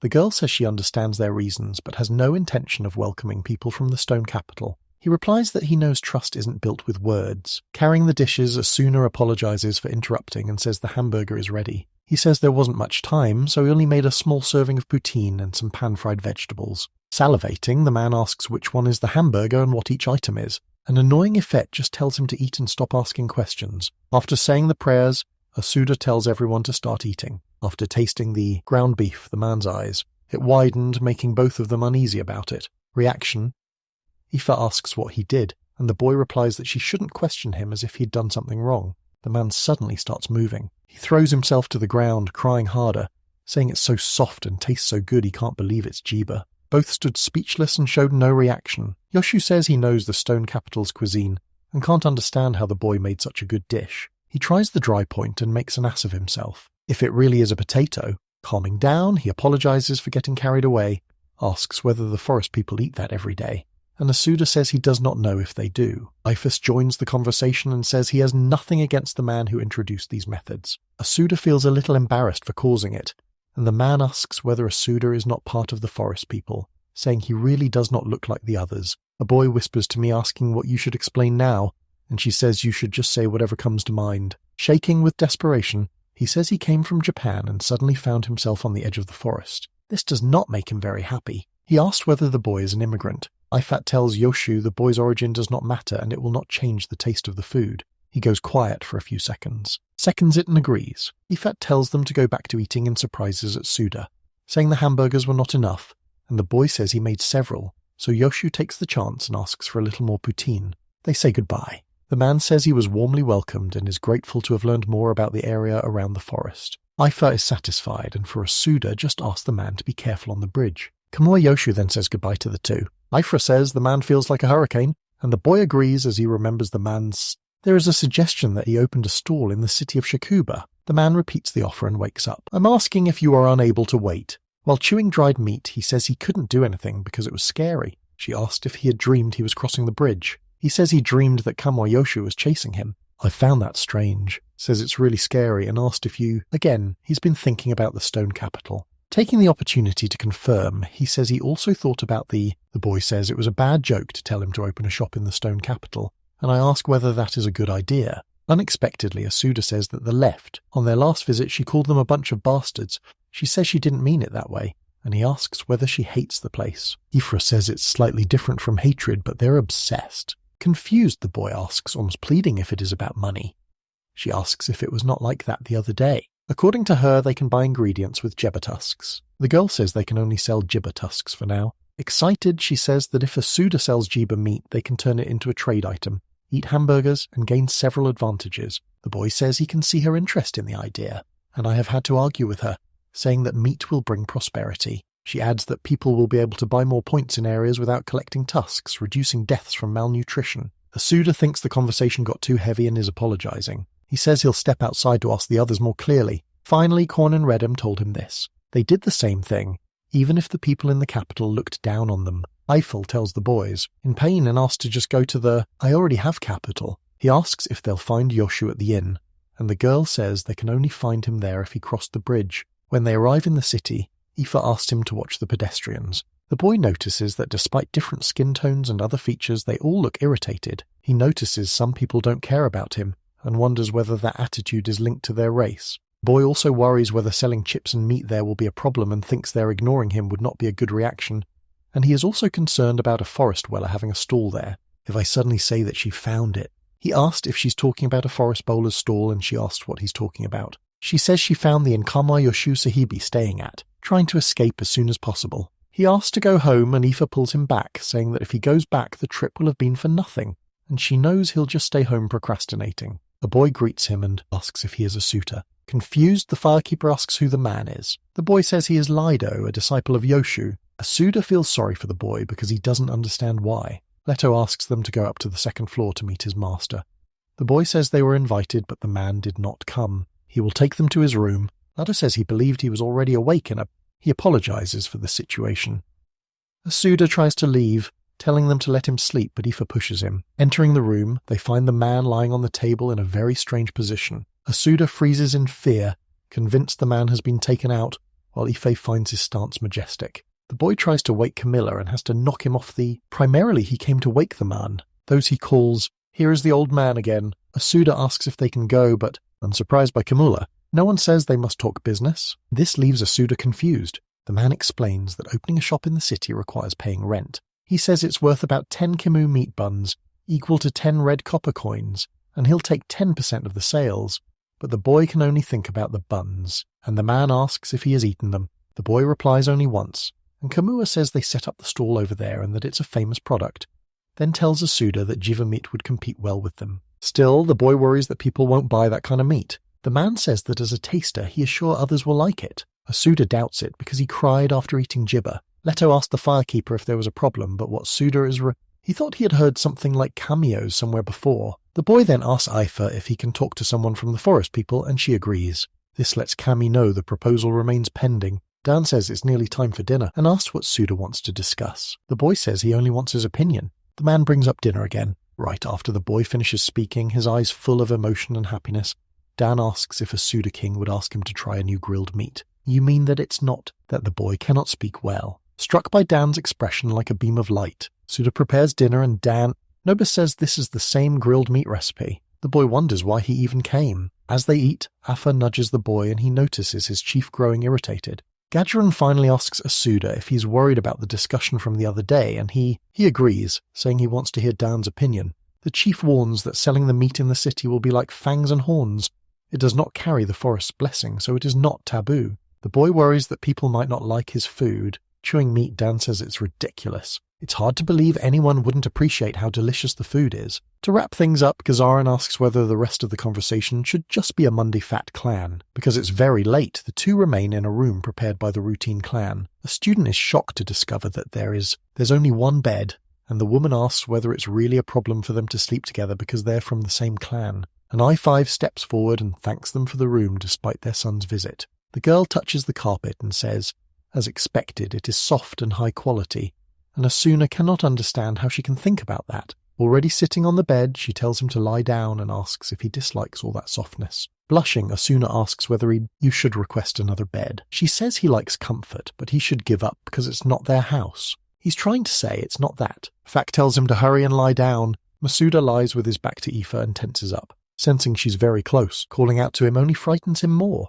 I asked if he's decided whether he will open the stall in the commercial city. She then pulls him around to face her. He says he doesn't have enough utensils to start a shop. She wants to know what happens next. He says it's not just his problem and that he needs some money and her permission. She says he had her permission from the start, and even if he doesn't realize it yet, he's just looking for an excuse not to go. Ifra admits that deep down he doesn't really want his own shop. This surprises the boy. She then mentions she has a favorite, asks and pleads with him to let it happen, consider him family. The boy feels a bit embarrassed when he hears those words, when Aoife touches his face. Holding her hand, he watches. Every detail of her body. Her eyes light up. Suna walks from the room to the door and opens it. Curious and clearly excited, Aoife asks what happened to make him like that. Smiling, he announces he has decided to open the stall. Alpha then says she understands. He will meet with Kama Yoshio. They are walking through the forest on a hunt. They say they are not on the path to the city. This makes the boy think they are lost.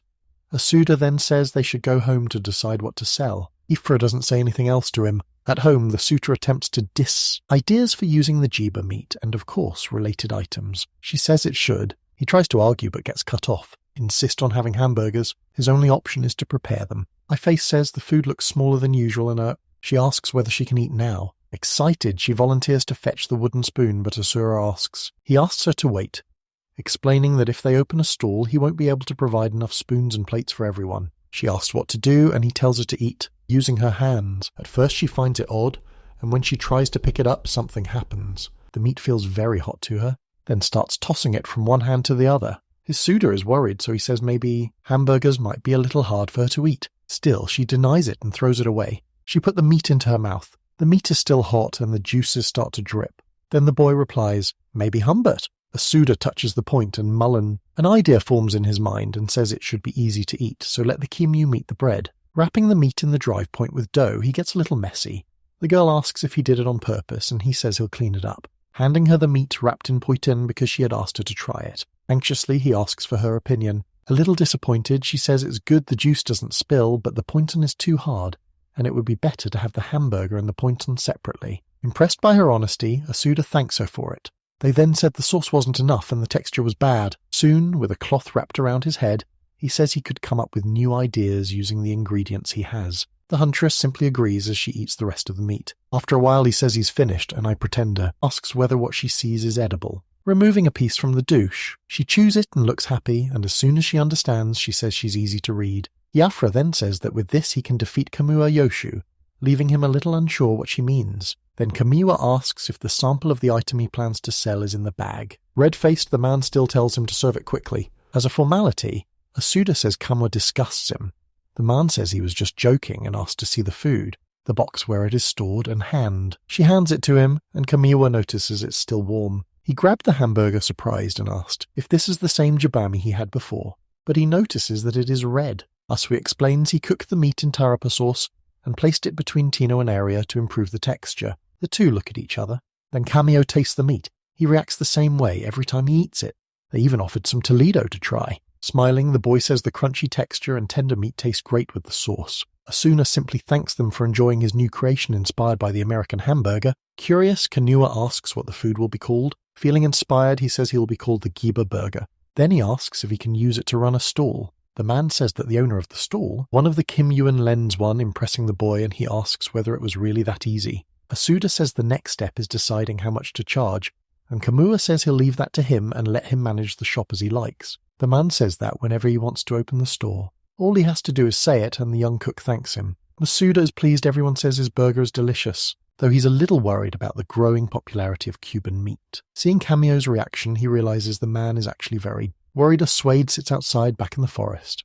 The house and I have been struggling because he has been lost in thought since they left the inn. The boy says he's deciding what price to charge for the Jiba burgers. He says he's thinking of selling them for 2 red copper coins, the same price as the Kimyu meat bread. Eiffel listens and keeps going. Forful says he's using the same ingredients plus Tino, Tarapa and Kigo, and that making 20 per day at that unit price would come to 65 coins, including the rental of the spot, and let it sit for 10 days while you calculate the ingredient amounts. Since it costs around $0.65, he concludes they'll make a profit. Earn 135 red copper coins with minimal patience. Aoife asks what he means by that. He explains that according to his calculation, by selling 60 burgers in 10 days will keep them out of the red. Rifle drops to the ground with a headache from the whole situation and asks whether they really have to sell 60 burgers in 10 days. Worried, Asuda asks if she's all right and if there's a problem with his math, and she says no. Slipping on her fur coat, she tells him she's the head of the family and has duties to fulfill, so he must think and act for himself.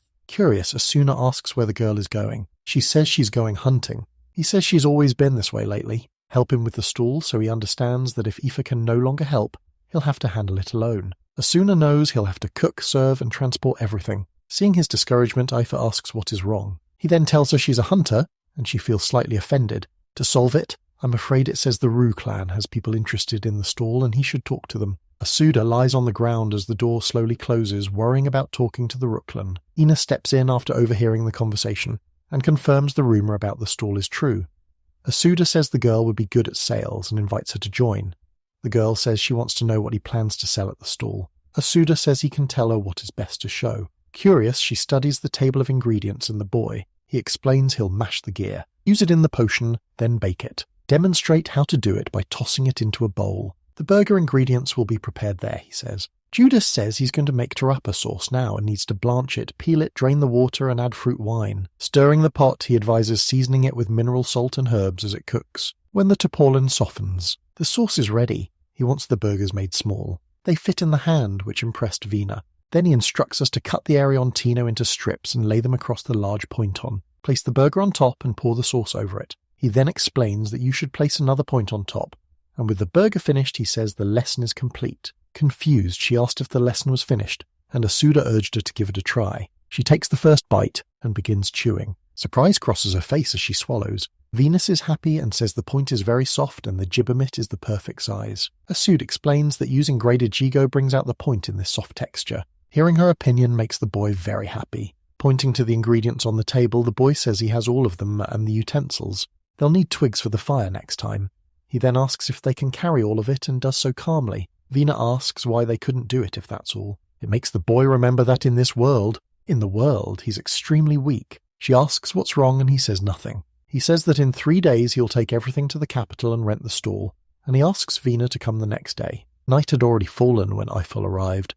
Seeing the boy, she asked if he'd made any progress, and Asuda confirmed. Because of all the changes, he thinks you forgot he's not in Japan, so he didn't prepare for thieves or random violence. Eiffel confidently says that because she hunts and he works at the stalls, they can do anything together, and that lifts the boy's spirits. By accepting it, he is confident that as a member of the Faklan he'll make it work. Gage has the pass, and Asuda waits with his materials, nearly begging for Vina to arrive. Soon she calls out that she's there. She leaves the boy impressed and more at ease, and he thanks her for coming. Dressed differently than usual, the girl asks if he waited long. Seeing the details, Asuda asks what happened to her clothes. Vienna says women from the forest must cover as much skin as possible while in the capital.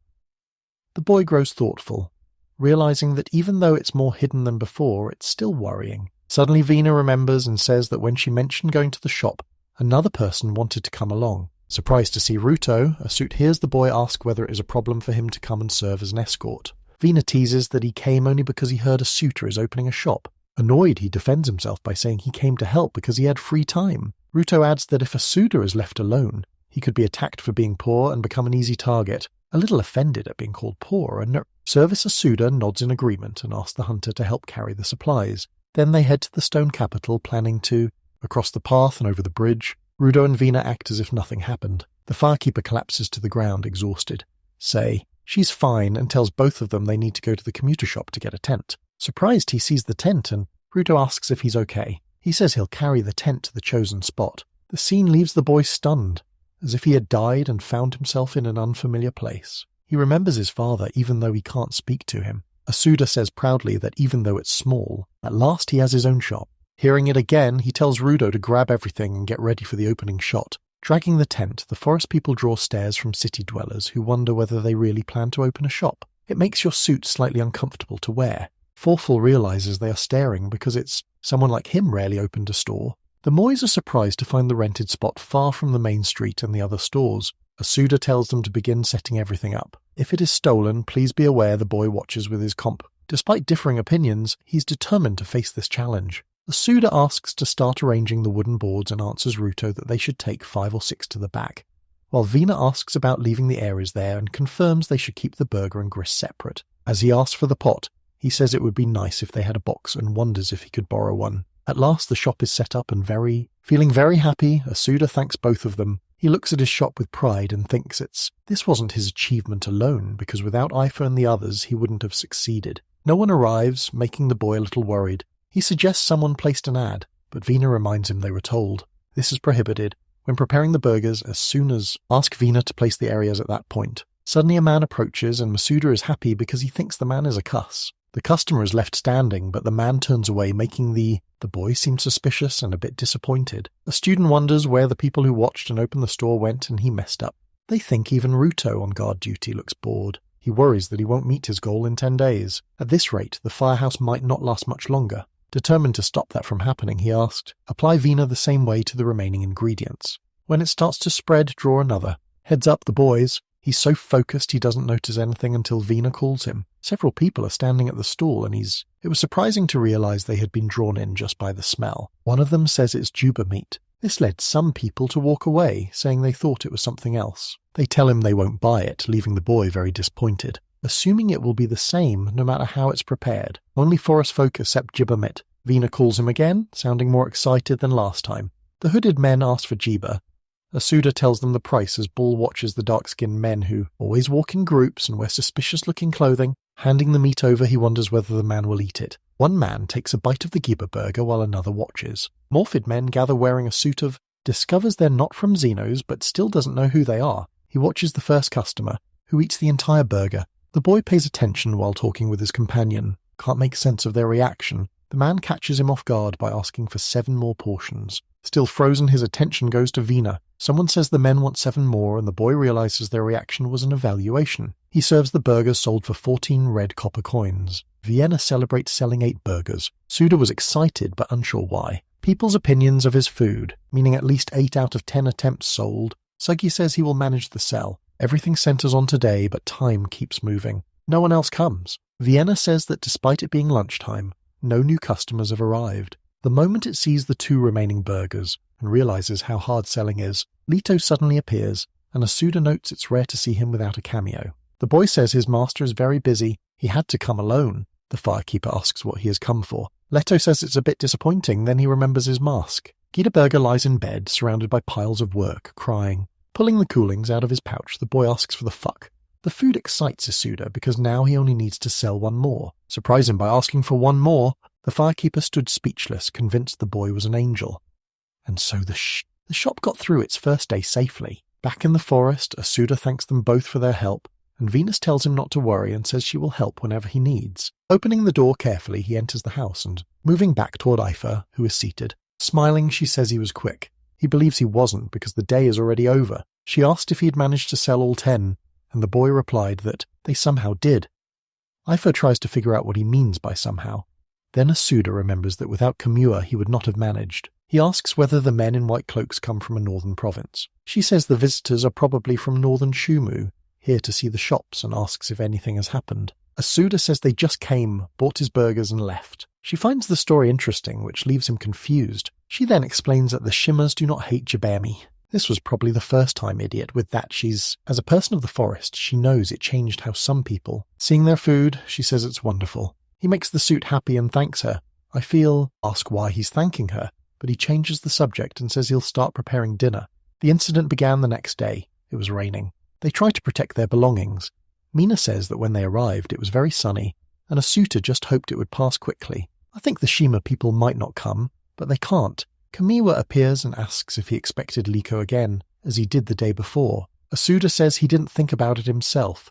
The man jokes the boy might have been thinking of him, but the firekeeper says he wasn't. The man orders 3 burgers. That makes Asuda wonder who else is interested. Camus says he gets 2 and Lido gets 1. This leaves Asuda slightly disappointed, though he thinks he should have suspected it. He sells 3 burgers and receives 6 red copper coins as payment. Place it in while he holds his purchase. A man says he doesn't like heavy rain, and a person in a suit agrees. Elsewhere the incident had already occurred. When I'm on the ground, I fail, lying unconscious as the rain pours down on her. It's still raining in the city, and Suda says he saw no one. As he puts out the fire, he says they will close the shop. Vina is worried and says they only managed to give the items away for free. He is grieving, but says they also need to know when it's time to go home.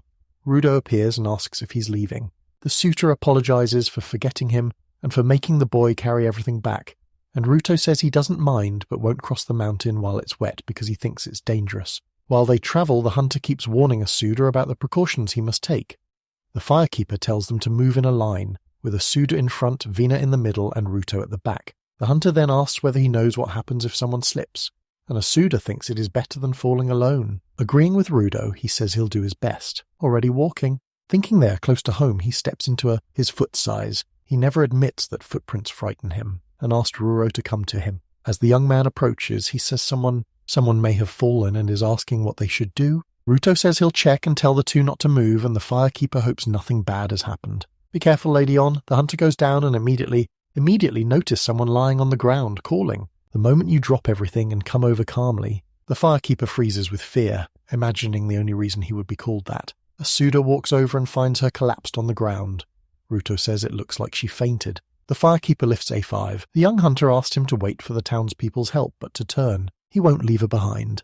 Then he asks Rudo to please help him carry his family home. Noticing the situation, the young hunter helps him lift I5. Ask him to make sure he's holding her properly. They ask Vina to help them. Finally, the house, the injured parole conditions are set, and Asuda thanks them. saying he will owe them. Ruto tries to lighten the mood by saying he wants food next time, and Vina scolds him, telling him to take care of himself. You are alone with the mission of taking care of Aifa. First, she takes off her a fur coat and starting a fire. Afterward, he helps her dry off and makes the bed. I look into her eyes and he asks if she's okay. She only asks why she's at home, and the boy says she got soaked and fainted in the forest. Asuna asks more questions to find out if any part of her body hurts or if she feels cold. Only the word rain comes out, as if she's trying to remember what happened. Worried, he asks if it was pain, and though she says she's fine, Asuda tells her to lie down. Lying on tuba pelts, Ifo feels her body heavy. Asuda stirs the pot, watches her, and says he's heating the soup, so she just needs to wait a little longer. Her right shoulder feels dislocated. The boy brings her the soup and asks if she can eat it. She asked if he could feed her, and he agreed, although he finds the request a bit odd.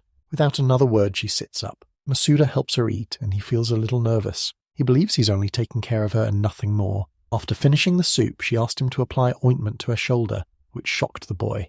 Apologizing, she says she should have gotten the ointment herself. Gets up to fetch it. Someone hands it to him. His hand trembles as he applies the ointment to her shoulder. Suda looks away, trying to figure out why he feels this way. She looks in pain, and the worried boy asks whether she has a fever or what is wrong with her. She just says she's going to sleep, and she agrees it will be good.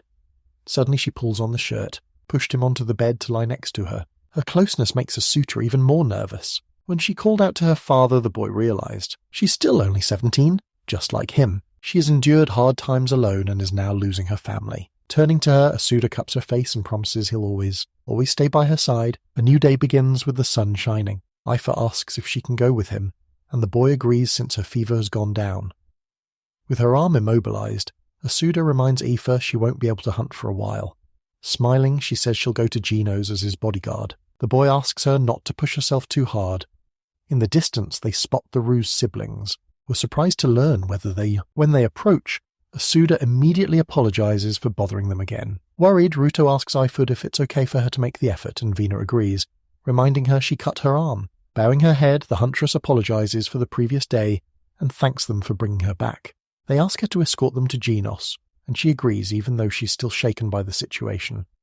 Ifra says that even with an injured arm, she can still protect them, and Ruto volunteers to carry everything so he can try the food. Vina reminds him that Asuda already rewarded them. In the city, Eiffel peers at the boy's shop and asks if it belongs to him, picturing it as far away. He agrees and asks Vina for help, and she looks at the piece of meat and asks where it came from. He says he couldn't make any hamburgers that rainy day. Behind them lie the materials they had to abandon because of the rain. Suda says he'll grind the meat and have the girl mash it. Meanwhile, on guard duty, Ruto says he'll rest for a while because few people come by, and Ifa asks whether that's true. He says most people don't go into the alley, only those with a reason come, and she understands. Curious, she asks if anyone would notice the food smell, and Ruto agrees. A man suddenly appears, shouting that there are no customers there. Alerted, Eiffel fires quickly to protect Asuda. Still yelling, the man says he only sold to them because Kami told him to and demands to know why a man in a suit has his vegetables. Ifa asks who the man is, and Rudo says he owns the vegetable shop. She keeps walking while the boy calls after her. She walks right up to him, asks if he's had a hamburger, and tells him not to say anything until he tries it. This creates an unfounded worry that it could be harmful. A man calls her Forest's sister, and the girl asks him what he wants. Then he surprises her by saying he can finally thank her for saving his daughter. This leaves me fucking fused. She says she doesn't know what he's talking about, and the man replies that he brought his daughter. He calls for a small act of terror, but the huntress still doesn't remember and says she has no idea what they're talking about. The little girl said a drunk man had been bothering her.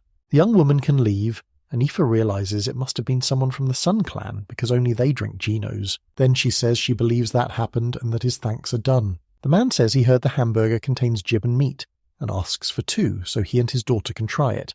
A man in a suit looks confused and asks if that's really okay, and the other man says he wants to try what his vegetables are being used in. The firekeeper asked Vina to set Tino on top of the poiton and watched as she did. Watching everything, the man says he won't even get a taste of the Tino this way. Curious about what's being prepared, he thinks it doesn't look like it's meant for him at all. A piece of meat on top of the Tino makes it even stranger to him. The suitor already has the burgers ready and is still shocked. The man asks whether they cost 4 red copper coins. Tara tries it first. Her father grew curious. Running up to Ai-Fei, she says, "It's really tasty." The man watches as the shy daughter chats away. Smiling slightly, the huntress says it's good that she liked it. Not wanting to be left behind, the man quickly devours the meat and tells Asuda how tender and flavourful it is. Also, the situation with Gibbetes is not a problem. Out of curiosity asks whether using a different meat would make a difference for Asuri and whether the boy uses only jibba. Asuda says his burger isn't bad, and that everyone just wants more people to know Jabami is good. He believes that even though he says he will only sell that meat, business is not going well. He can't say that in front of Afa. The man says he'll take care of it and give more vegetables that go well with jibba. He hopes his daughter sees him giving it his all. As he turns away, the girl is, "I'm still looking at IFA and it's your fault." Asuda says it will help a lot, and he plans to fetch them and cheerfully say goodbye to the waves, while Afa thinks the man looks a little sad. They look at the vegetables and hesitate. She says she deeply loves her mom and that there are so many she's never. Asura asks to try a few and the man agrees, warning him that some have a strong flavour. It's already too late. Asura has a vegetable in his mouth that makes his eyes water. To the boy, it tastes and smells like a radish that hits the nose. The man searches for the Miami while Viana tells the boy she smells something good. The vegetable seller explains that when the smell is strong it is not meant to be eaten raw, and asks whether Asuda wants to try something else. Asuda still has the vegetable in his mouth, and the man asks whether he knows he can spit it out. He refuses, swallows it, and says it might inspire a new dish. The boy thinks a lot about the Mayan after he just tried, and the man quickly asks if his vegetables are the best. Fortunately, he changes the subject and asks how many Mayamu Asuda wants. Asuda chooses the quantity and the man tells him the price. After the business talk, he says he'll pick up a few more. Asuda looks at his ingredients and wonders what he'll do with the leftovers. Meanwhile, I find the vegetable shop owner quite skilled. This makes the boy curious. Asuda thinks a tip from a vegetable expert will help him create a new menu. When Vina asks what he is doing, the boy explains that I'm selecting the ingredients for the new menu. She asked excitedly if he was going to improvise a new dish. Enjoying it, she asks if she can help. Masuda agrees and tells her to look for the ingredients. To prepare the meat, they'll use fruit wine for a distinctive aroma. Curious, Vina asks whether that will give it flavour, and the boy replies that it's all they have for now. He also discusses the mineral salt and picot. He adjusts the leaf so it sounds like what he uses for grilled meat, to encourage them to eat the meat. Try a different idea. A curious being looks at the meat. He asked if he was going to slice it thin, and the boy says it's easier to eat that way, and the salt and pico boost the flavour. A vegetable seller arrives and Asuta calls him over. The man asks whether the boy knows his name is Dora. After thanking him, he brings more mamu. He asks Vina to light the fire as soon as he finishes slicing the vegetables. The firekeeper pours in fruit wine and Mayamu lets it cook, then adds a little more of the drink. Smiling, Dora says you can already smell the food, and even Vina gets nervous. Then Asuna adds thin slices of Cuba meat. They were still surrounded by the lingering scent. The food has a smell the man thinks makes you hungry.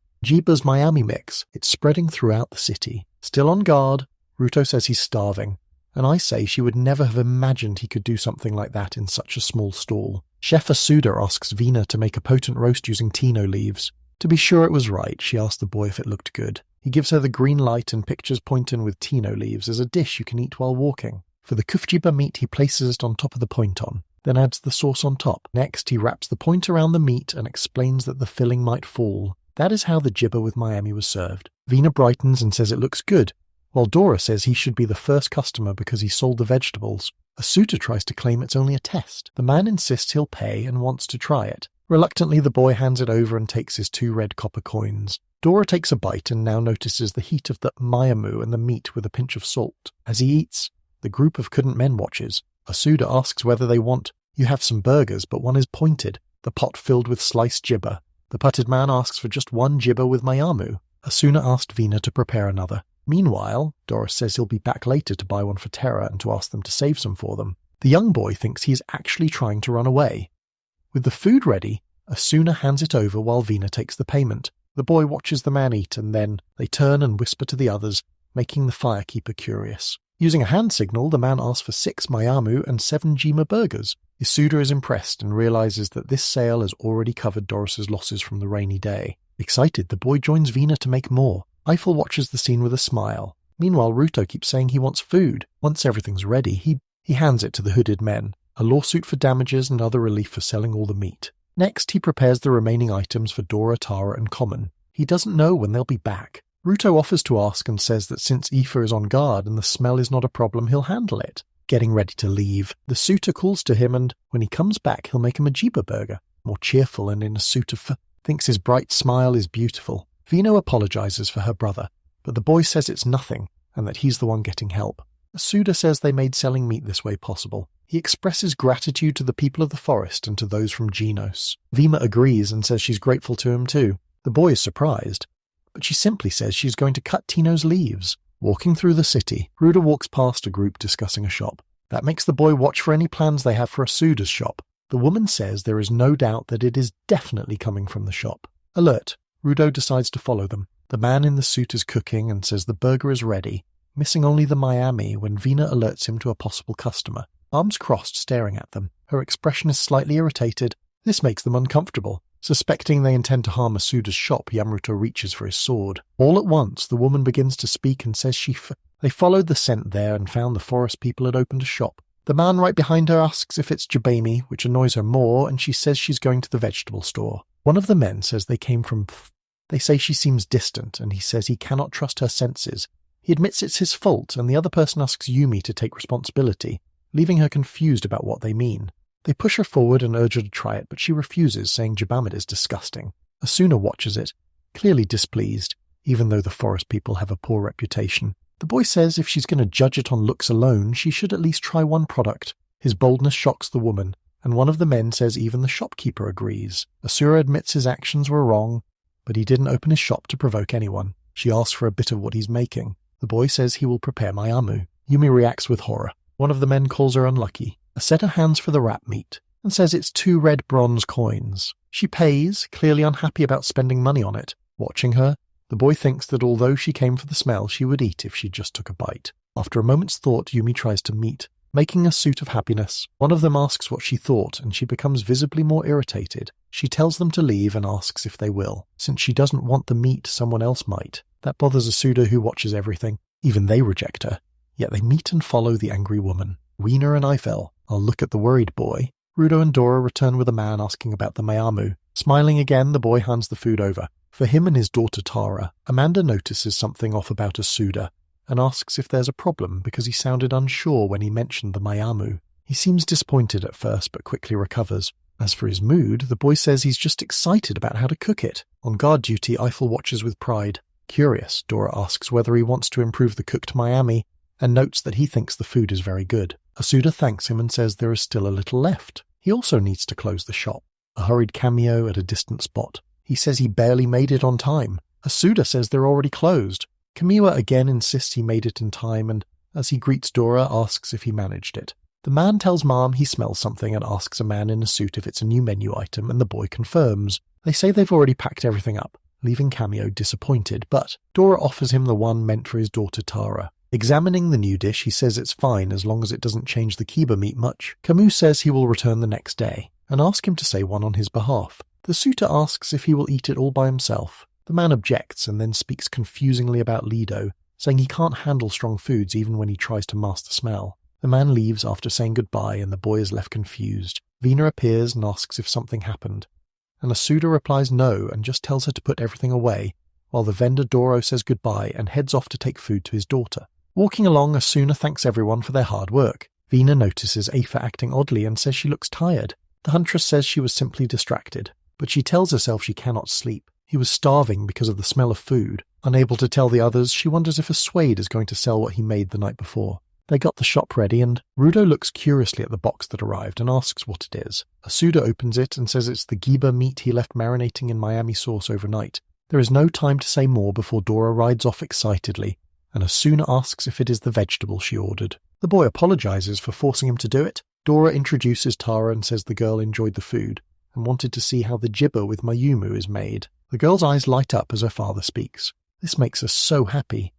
From a distance, Yumi watches and wonders why. People from Genos would be having fun at a barbarian stall. Annoyed and blamed, portraying them as under pressure, she passes Dora. Through a suitor, she says he's trying to sell again, and the boy just smiles and says it's good she came. Yumi pushes back. Tara gets her attention and steps in as the food arrives, telling her to take a closer look, unwilling to admit anything. She just said she'll stay because the little girl asked. As soon as the fight starts, it only asks her to watch. He drizzles a little fruit wine over the slices of Juba in the pot. Curious, Hera says the day before there were thin Miami slices, and even though there are none this time, she can still smell it coming from the pot. Shocked, the woman notices it too.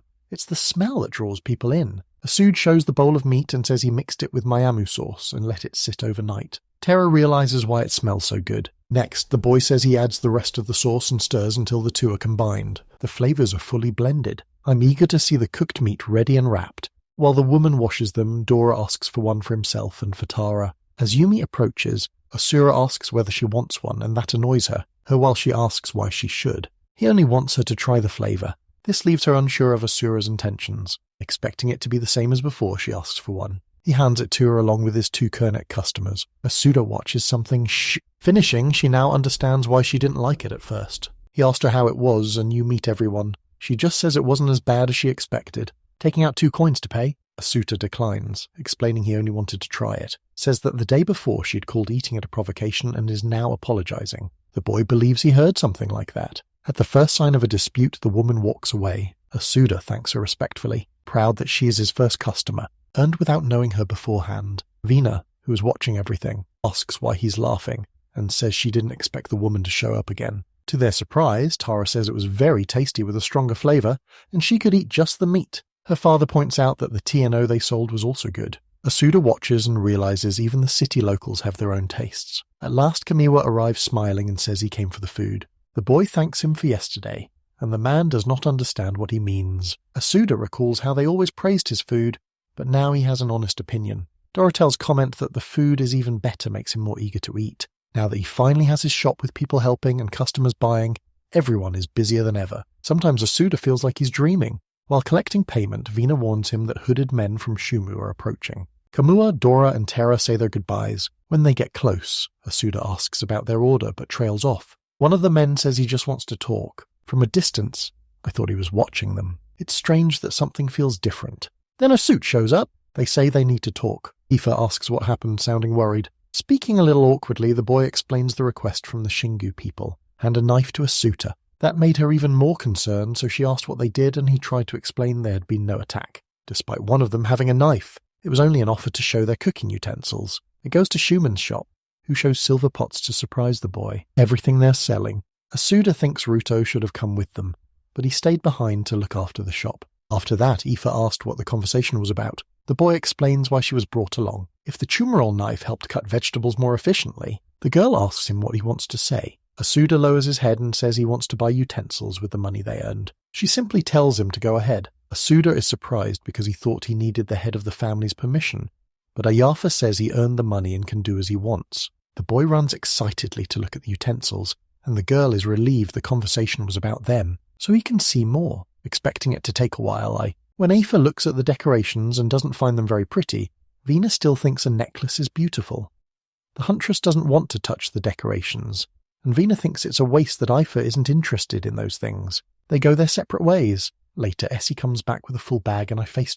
Someone says you bought a lot, but the boy says they're just big. I feel a little awkward. The boy says you bought her something, and Frey says that is against the forest people's customs. Just ask her to at least take a look. He takes a necklace from his pocket. The girl says that if that's all it is. This is fine, because it will not interfere with hunting. Asuda says he's not a hunter, so he can't offer a trophy, but he wanted to give a small charm instead. I'm Fez Eyes and I sparkle. She takes the necklace and says she will accept it, which makes the boy happy. She says she can't put it on because her shoulder is injured. The firekeeper helps her and asks if she likes. Both it and the girl confirm. As they walk by, Vina spots the beautiful necklace. That pleases Vina, and the man asks whether she wants anything else. She replies that when she returns, she buy many things. Once they return to the shop, Rudolph had already eaten all 10 burgers, and Asuda thinks he should have made fewer.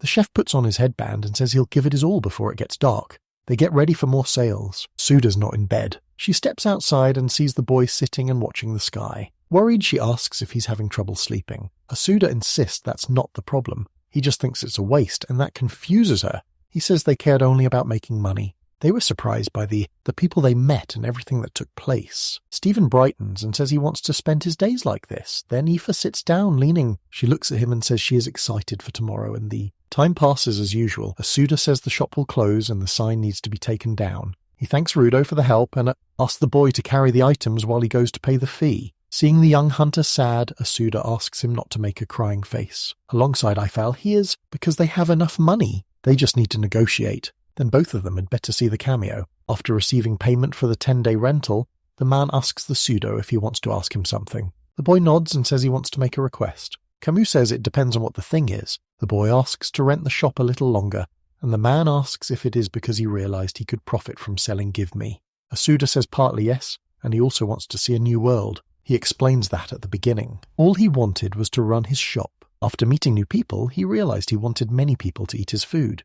Ben Camus, as he expected, was the reason and tells him to keep using the shop and he'll speak with the owner. Asuda and the others are surprised by this. The man says he has everything under control. Watching everyone ask the boy whether that was great and even agree, I felt he somehow believed he could not feel happy. She says she's very happy that he gets to keep eating his food. Asuda meets Rudo, who asks if they have to return to work already. Vina arrives and says her brother was just being stubborn.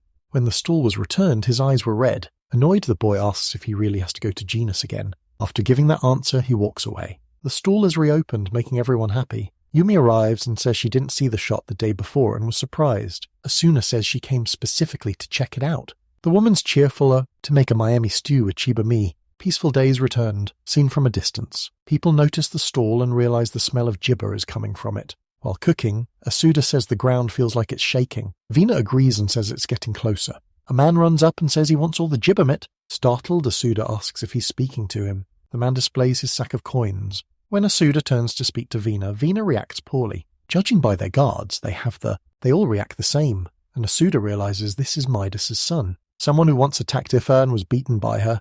They're your members who saw the man, but he's a customer. He plans to cook only for the money. Asuda watches the man's greedy eating, which would normally make him happy. This time it feels like a battle. He asked Vina to add thin strips of Tino across a large area. Make sure Maita returns home satisfied to avoid trouble. According to her, Tino is gone. They're also out of Cuban meat. A set of hands over the Miami stew with extra Jiba meat. The moment he takes it, Mida devours both the food and the boy. Their hopes will be fulfilled. The man asks for more, and Asuda says they have none left, so he will return the remaining coins. Refusing to accept it, Mida starts crying like a baby and pleading for more. Now someone appears and asks the shop owners to wait for weeks because he cannot fulfill their requests. Yamiru says there's nothing they can do about referring to O. He calls someone fat and says there is a shameless person who deceived their brother and spread lies. She also refers to the Roos as siblings in CL. She's blamed for refusing to obey her family.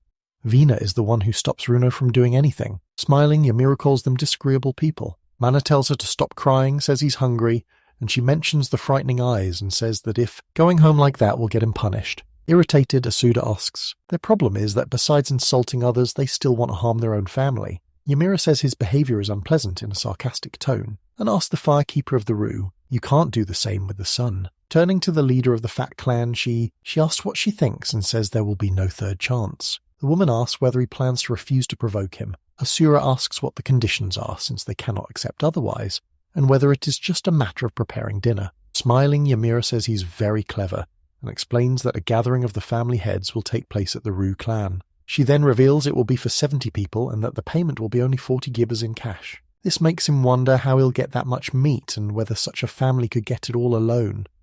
To tease him further, the woman says he looks like he wants to ask a question. If he didn't understand, he can ask the Rue family. After consulting with the clan, Domna says the sun has finally reached out to them. That about Yamaru will be explained soon. Coordinate the preparations for the next meeting of family leaders. Gazarin says the meeting is coming, and the boy fears it will cause problems. The young man says it's not a problem because the leaders always meet, but he worries the Sun family might contact Asuda.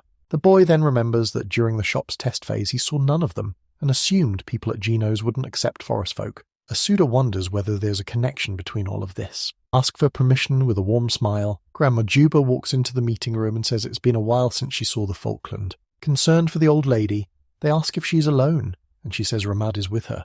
Juba says she heard the Sun family was causing trouble for them in the city. Ruto then raises his hand and says they caused him trouble too. Donda says that even though the sun irritates him, he won't do anything about what happened in the city and has decided to help on his own without involving anyone else. But Juba says that while it makes sense, she's talking about the contract from 80 years ago. An old woman explains that harvesting the forest's blessings is forbidden. The start of Juba hunting and how the end of trade in the city caused some families to die. The lady says it pains her to see the forest people suffer at the hands of the city folk. If you look at the lady like that, Asunas says she is not the only one being tormented and that this is because, when the trade ended, new encounters began. The boy says he became angry with you. Yeah, Meru, but it has nothing. Done with the past, he is determined to end the sun by his own will. Eiffel warns this will affect the Rue. Don't pick fights and let them handle things their own way. Leader Donda sends his men to carry the ingredients and some women to assist him. Finally, on the day of the heads meeting is starting. Ruto says they are on their way and asks if a suit is acceptable. He says yes when they arrive they are, narrated by Tae-sun. Walk through the place as soon as it makes sense. A somber atmosphere. They put the ingredients in the designated spot and they went into the cabin looking for the stove. Inside you see a few women showing unhappy expressions. He gives his name and whenever he asks for a favour they ignore him. Aoife touched his shoulder and asked him to pull himself together and not let it get to him. Vina and Rina also arrived to show their support for him. With his chef's scarf in place he began. Completes the preparation. Other women try to grab the ladle and Raina tries to warn her that it's stuck, but it's too late. Hot broth spills on her. Injured, the woman falls to the ground and Raina calls for help, but everyone else ignores her. Bino steps forward and suggests taking the girl to the river to rinse her with water. Asuda calls out, and they say they're coming for him before leaving with the injured girl. Thank you for their instructions. The kitchen is going well, but what worries us is, it is the spilled food. They must make up the same amount. If there was little else to do, the boy, he says he will cover the cost of the ingredients they can provide. The women look confused. This surprises Asuda because it's their job to take care of the kitchen. He was a little irritated. I was glad to know where the ingredients were, but then it appears at the worst possible time. This leaves the boy worried that he wants to come in and eat whatever he likes. This presents an opportunity for him. Excited, Maida asks for the food he once ate at the stall. Asuda says he can't make it because they need ingredients. With a good deed, he asked the man to lead him to the pantry. Meta takes the boy and says he had been told not to be there, but being with the cook should make it all right. Asuna feels reassured because Meta doesn't find it strange. Once they spot the warehouse, Mida points and Asuda are pleased to see the place is larger than the ruse. He begins to hope he can get back what was lost in the accident. But when they try to open it, finding it locked angers Mita. Asura asks him to stop so he doesn't break it, and they say it is used every day and should not be locked. And the boy, curious, asks if last night's dinner was normal. Midas, however, says he always eats in the city. This makes you think about the impossible, possibly the only person who can afford it. Worried? The man asks whether you will be unable to cook if you do not open it, but Asuna wants to stay focused on the dinner. Tyson appears as they try to push the door and asks what they're doing at the warehouse. Asuda tries to explain that something unexpected happened and he lost the ingredients, so the man accuses him of trying to steal.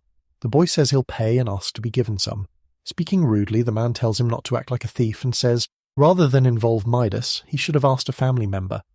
A bit impatient, Asuda says he asked the cooks and they ignored him. Tai says they didn't trust him. Bruto appears and asks what he's doing, leaving the firekeeper worried that something might happen. Tavan says that since the Ru are present, the sun has no reason to provide ingredients. The man scolds Mida, telling him he was not allowed to be there. Asuda thanks Rudo and asks why he has come. The young hunter says he saw Vina and Reina, and came to check if something was happening. Asuda says this time he is simply missing the ingredients. Rugo says he'll go into the city to buy everything he needs and asks him to hurry. As soon as his suitor starts to speak, he tells him to slow down so he won't forget anything. Holding the full list, the boy runs off to everything will come in time. The moment he leaves, the girls come back. Thanks to everyone's help, they continued preparing for the family gathering. Family heads are meeting. Vina says she and the others are heading back and asks Asuting if he's staying. He says the Sun clan will only pay him after the meeting, and Vina reminds him they never pay in advance. Reina then suggests they could leave the payment with Ifas and that she will attend the meeting. That makes him think they want Asuta to stay alone. Then the girls ask him to be careful. Feeling suspicious, Asuda realizes something is wrong with the warehouse. It runs to the meeting location.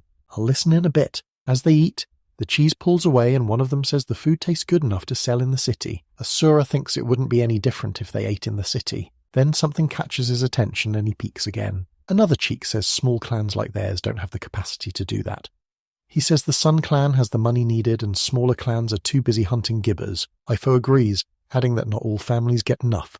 This is why the Sun should share its wealth. They laugh, saying it's funny to hear that from a family that sells gibber in the city. Someone else says that if she insists so much, she should volunteer to give them the meat. Asuda believes that in any world, the conflict between rich and poor never disappears. Either way, he feels everything is going smoothly and walks away. Remembering Mida, he regrets leaving him behind, so he goes to find him and apologize for causing trouble. While looking at some point, he runs into your mirror. Someone asks what he's doing walking around the houses. He says he will only be paid after the meeting and she offers to pay him herself. Pointing thoughtfully to a house, she asks him to wait there while she prepares the money, claiming it is not good to hand over money in the street. Once he stays alert and remembers what Rihanna said about isolating, for him to use as a hostage against Aoife or to threaten him. Entering the house, the boy tells himself she'll be okay because Donda wouldn't let anything happen to her. Ultimately, the meeting. There was nowhere to go because Zoro's son would not take any risks. On purpose, dagger and bumps into Aoife's hurt shoulder. She collapsed to the ground in pain. He smiles and says he remembers that she's hurt, and then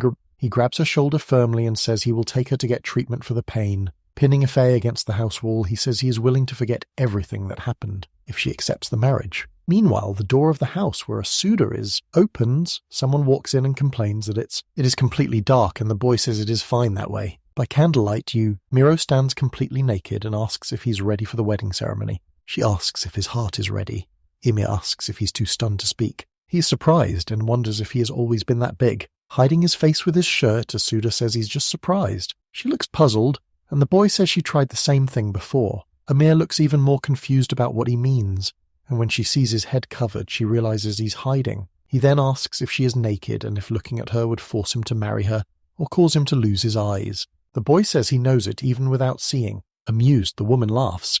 Calling him an idiot, she says she's still interested anyway. With his head still covered, Asuda searches for a way out of the house, even though he's not sure she's still there. As the door opens, he reaches out, feels someone's body, and worries about which part he's touching. Meta asks what he's doing, and pleased to see the man, Asuda pulls the shirt off his head. He apologizes for breaking his promise, but forced us to promise to forget it. Worried Ymira might still be nearby, Ashuta asks him to stay close. A short distance away, Tay asks the woman if she succeeded, and she says his plan failed completely. It makes him annoyed with that jerk. If she lets anyone approach the warehouse, Yemori refuses. Meanwhile, Asuda grows thoughtful, sensing something is wrong at the warehouse and assumes the meeting is over since T is the... At the same time, Yfed seizes the perfect opportunity to strike Digger-san, who goes down from just one kick. Donda appears and says he was looking for her because he thought she might be having trouble with her son, but apparently not.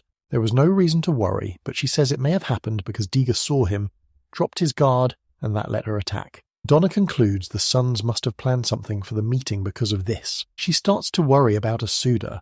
They find Meta with the boy we've been looking for. Asuda says she's glad to see her safe while someone asks why he's with Mida. The boy explains that Mida helped him get the ingredients even after they were kicked out. Still suspicious, Asuda says they have been holding they kept other clans away from the warehouse, which is strange and out of character for them. Aoife also finds it suspicious that the cook Nadium was allowed to enter. Next, Donda decides to check out the son's warehouse, and Neda says they'll be angry, but he doesn't care.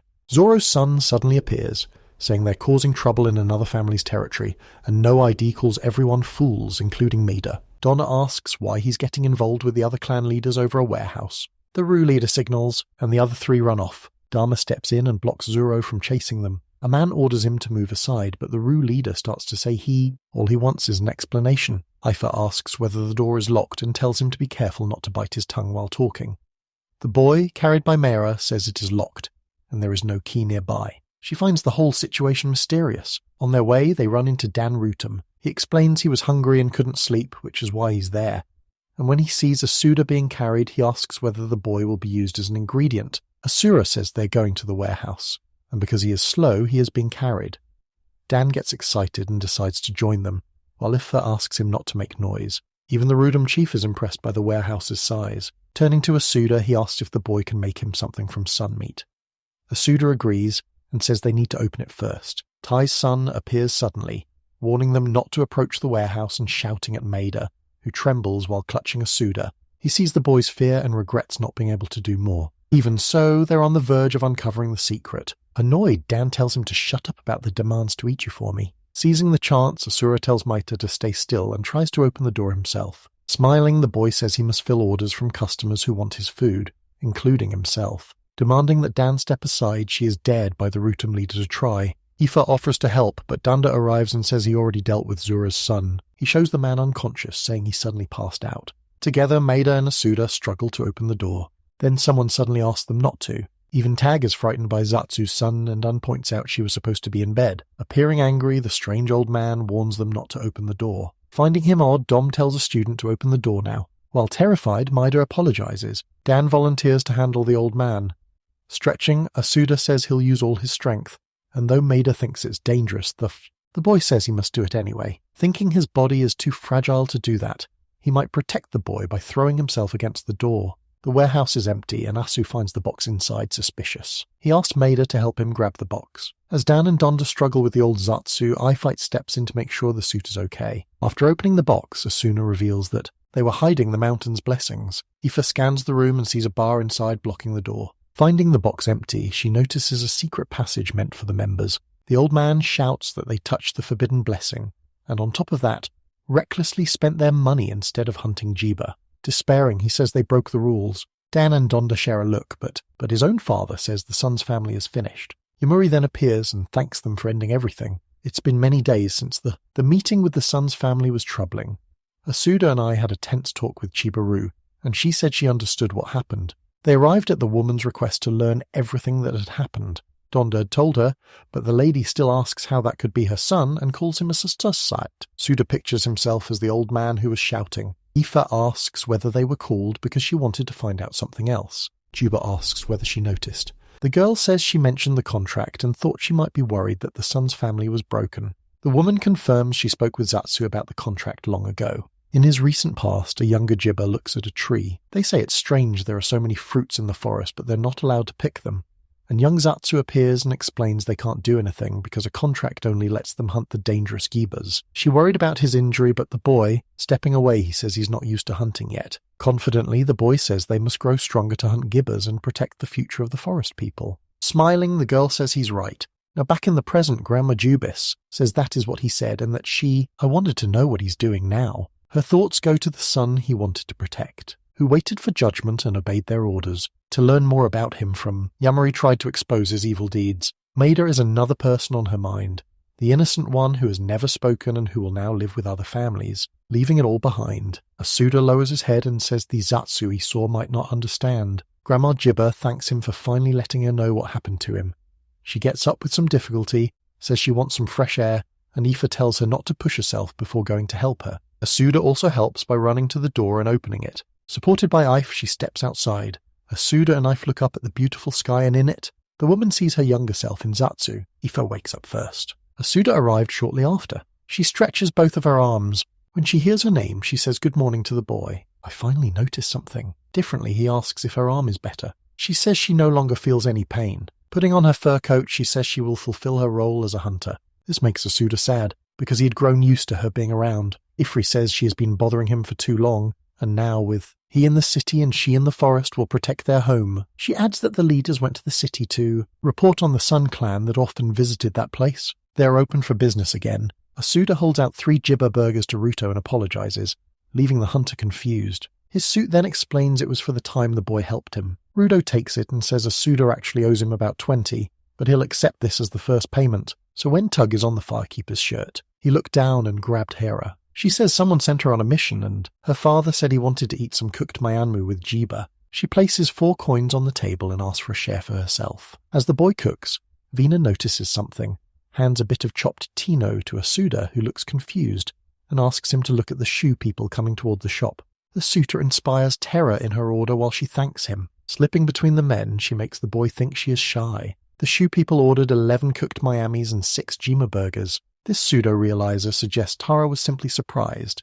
The boy says he will prepare them. One of the men calls an over. Ask how the products you bought are doing. Smiling, the boy starts to explain that the knife is good for cutting, but Vina interrupts him, who pulls his shirt on. She gestures to the necklace around his neck, causing him embarrassment. Vina then says Aoife always wears the new necklace around her neck. Because Asuna lacks courage, the girl tells Shumararu that Aoife wears the blue stone necklace. Do it every day and you will definitely enjoy it. While cooking, the boy notices Vina is paying more attention and that they should not be the one receiving help, but the one who helps others. When the orders are ready, hand them over. The shoe is handed to the men. Vina says it feels like things are back to normal, and Asuda agrees, even though they haven't gone out much. Leto then runs in Asuda. Surprised asks if Camus sent him with a message. Out of breath, the boy nods and says his master needs to talk to him about something. Asuda, thinking it was because of the stall, says they almost hit the day's goal. Ruto ate half the burgers. Vina says they should pack up, and she and her brother will look after the stall while Asuna leaves with Leto. I run through the streets. They reach the inn and locate the cameo with a poor expression. Papers scattered across the table around them. The man says something annoying happened and wonders what to do. Even though he prepared, everything is ruined, so he drops his head onto the papers and says he has a deadline in a few days. Just when he no longer has a guide, Asuda becomes curious about what this guide is, and Kamua asks if he has forgotten what his job was. Stared at, the boy becomes thoughtful, and finally the two just look at each other, confused. Annoyed, the man says he explained when they met in the forest that he was investigating as part of his escort job. Asuda feels like he's heard that before. After asking Kamio what he had come and prepared for, the man realized he had truly forgotten. Guy explains it to protect merchants from the city of genomes in the Eastern Kingdom. Kamiwa says no one has used the forest path for a long time. The Lord of Genos plans to restore it after a long time, and he says the Gubas attacks have already hurt the merchants while dangerous places like the Claps still exist. At the bridge the path was abandoned. Kamiwa says this time he asked the forest people for help, but just as preparations finished he learned the Sun family had disappeared. Then the man asks if he knows anything about the clan that was meant to guide him. Asuda believes the Suns broke the contract, which is why the 3 clan leaders came to report. Desperate, Kamua insists none of this is connected to him, says he has only a few days and just needs one person from the forest, so he must find someone. Asuda says he doesn't know about the Suns and asks if he can do anything to help, but with little energy. The man also doesn't know. Asuda picks up a paper from the table. Someone asks whether the contract is with the Suns, and the man confirms it was made exclusively for the Suns. To solve it, Asuna offers to speak to someone else, family who may be able to help. Surprised, the man asks if they'll do it right now. Visiting family usually requires a lot of negotiation. That was unexpected. The boy says he is going back to the forest with some people from the Rue. Ask him to explain the details. Next, the man explains every detail of the contract to him. At the end of the meeting, Leto escorts a man in a suit to the door and thanks him for his help. Smiling, the firekeeper reassures him not to worry and says he'll return to file a report. Leto watches him leave, looking a bit concerned. It's Gazarin who meets up with the boy and the story continues. A man in a suit apologizes to him. The man says he doesn't mind, despite the boy saying he came only because the Rue clan sent him. During his talk with Dona, the chief said this should be the responsibility of the Rutim or the Saudi, not the Rue. Asuda says he looks forward to working with him, and Gajarin agrees. They begin by using the plan discussed with the Sun's family. After reviewing everything, Gajarin says the plan is to cross the forest from west to east, avoiding the bandits near the northern and southern borders. They will also face problems with the Gibbous, who will migrate to keep eating the mountain's blessings. What worries the man is not the date or the route, but the details beyond them, like the cargo and the number of guards. Asura says he doesn't know, and the cameo said it was an order from the Lord of Genos. That may be why so many details are needed. On closer review of the plan, Gajarin says the Genos value trade with the West more,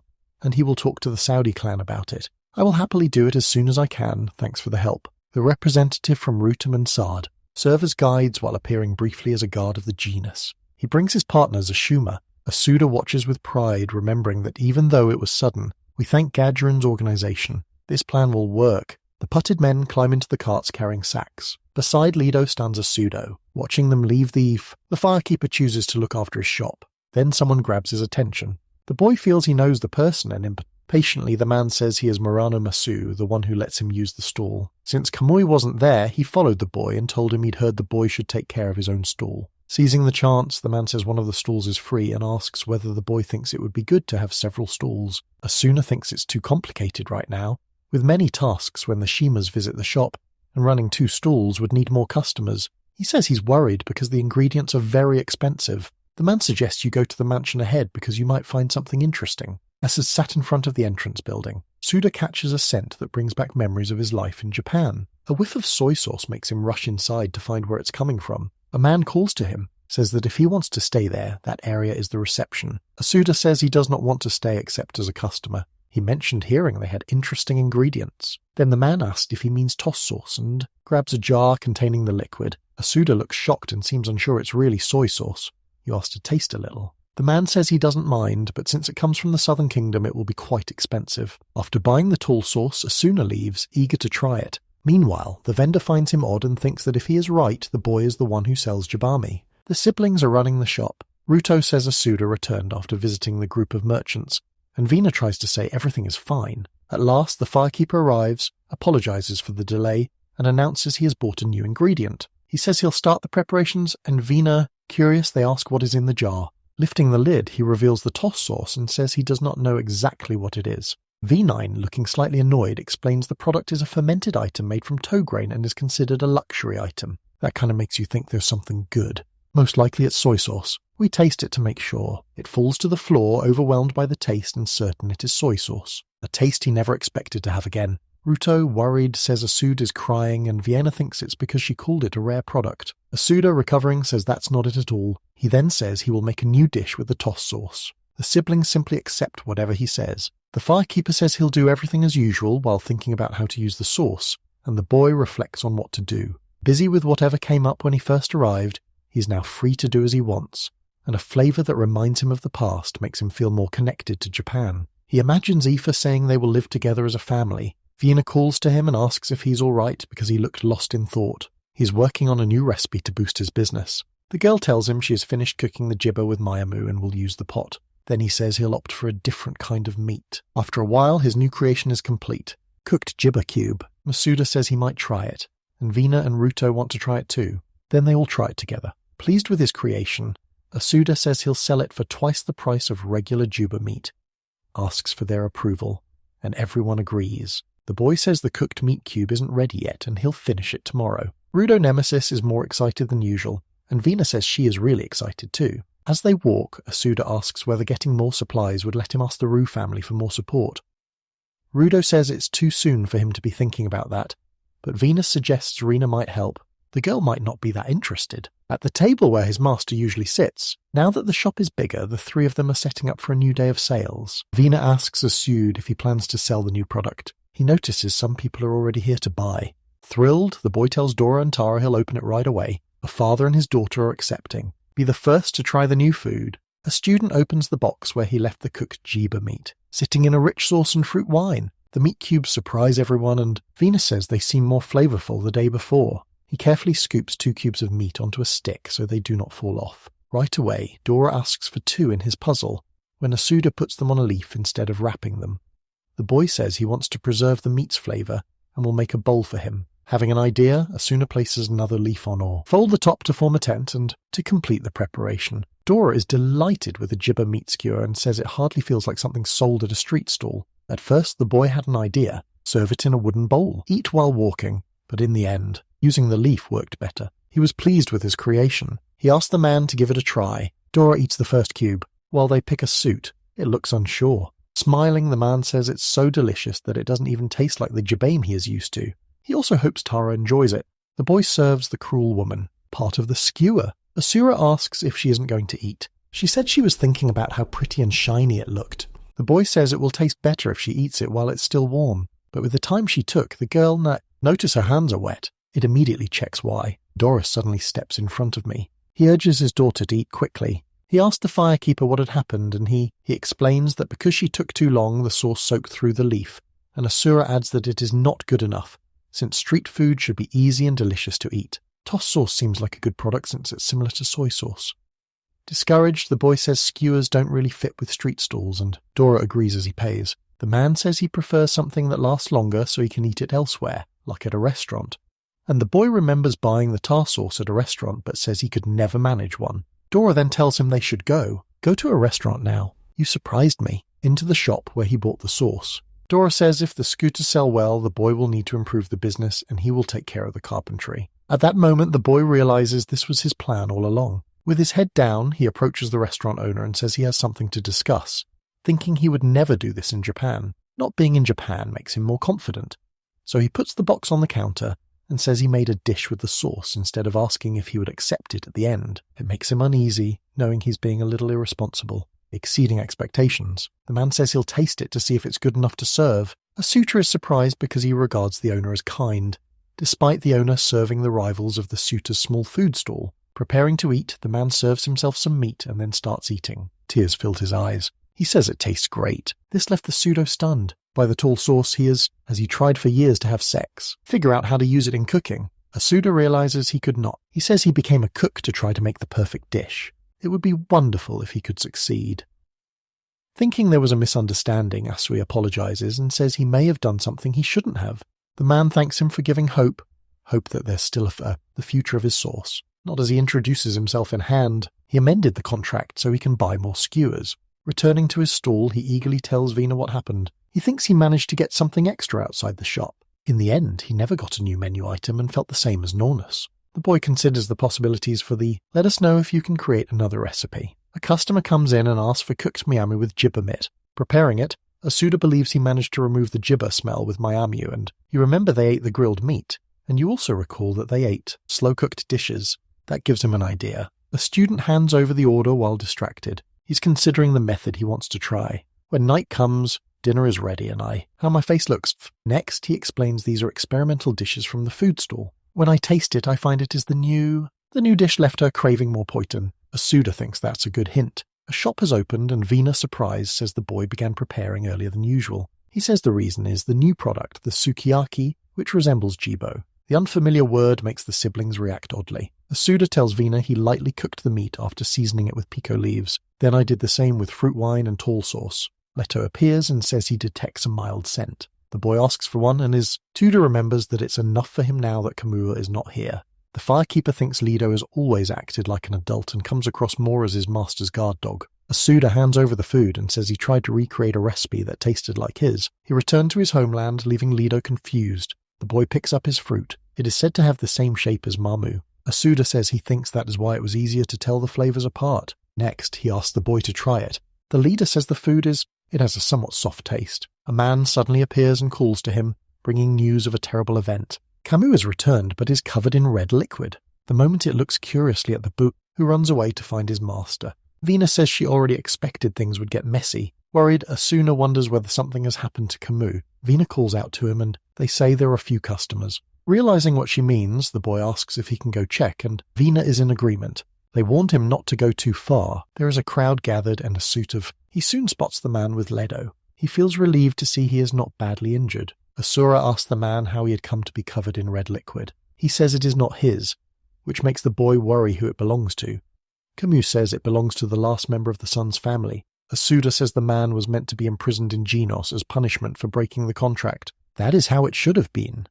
We'll be right back. We'll be right back. We'll be right back. Back to just before the merchant group left. Slumped over a table, Kamui complained about why the Sun family had to fall at that moment. Lido appears and says he doesn't seem to be in a good mood. He says he created a fake group to expose the Sun clan's wrongdoings and expected the group to be attacked along the way. Ladov looks at him oddly, and Kamu apologizes for bringing up a painful memory. The boy admits it's his own fault for still remembering it. Then his master thinks of send him to the shop as soon as possible. Camus explains that the people Asuna will introduce will take the place of the Suns, and says this lets him send the merchants without problems. Then Lido says he prays for his safety while on the road. The man meets Gajarin. They greet each other to begin their relationship on a positive note. His partner says he did not expect to have to interact with. The forest people are here again. Cameo says they can leave this time.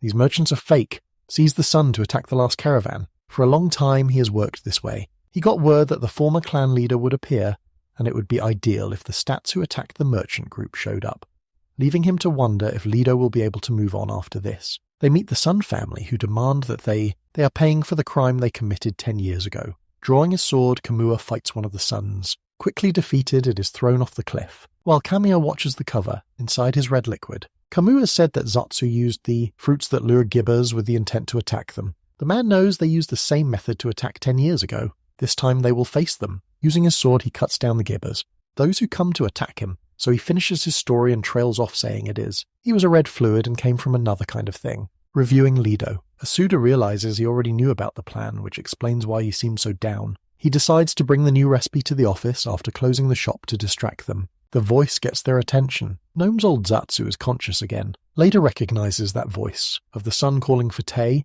the boy recalls the past, hearing Zatsu ask whether the goods had been hidden somewhere else. Tei says that, given the kind of merchant group they are, that's all they could manage. From the forest, little Lita watches them both in terror. I was teasing him until just a little while ago.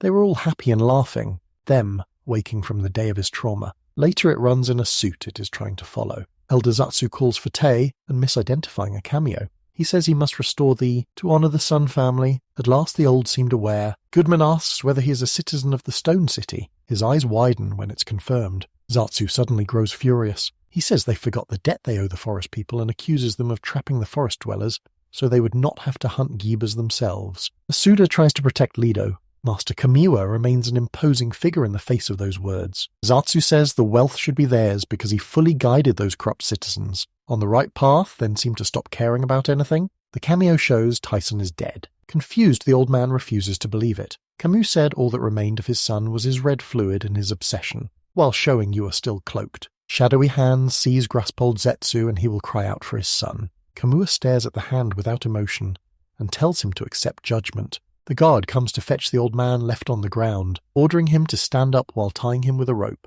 Unable to do anything else, he accepts his fate unfolds while the Suda and young Lido watch. He placed his hand on his disciple's head. He then tells Lido it's all over.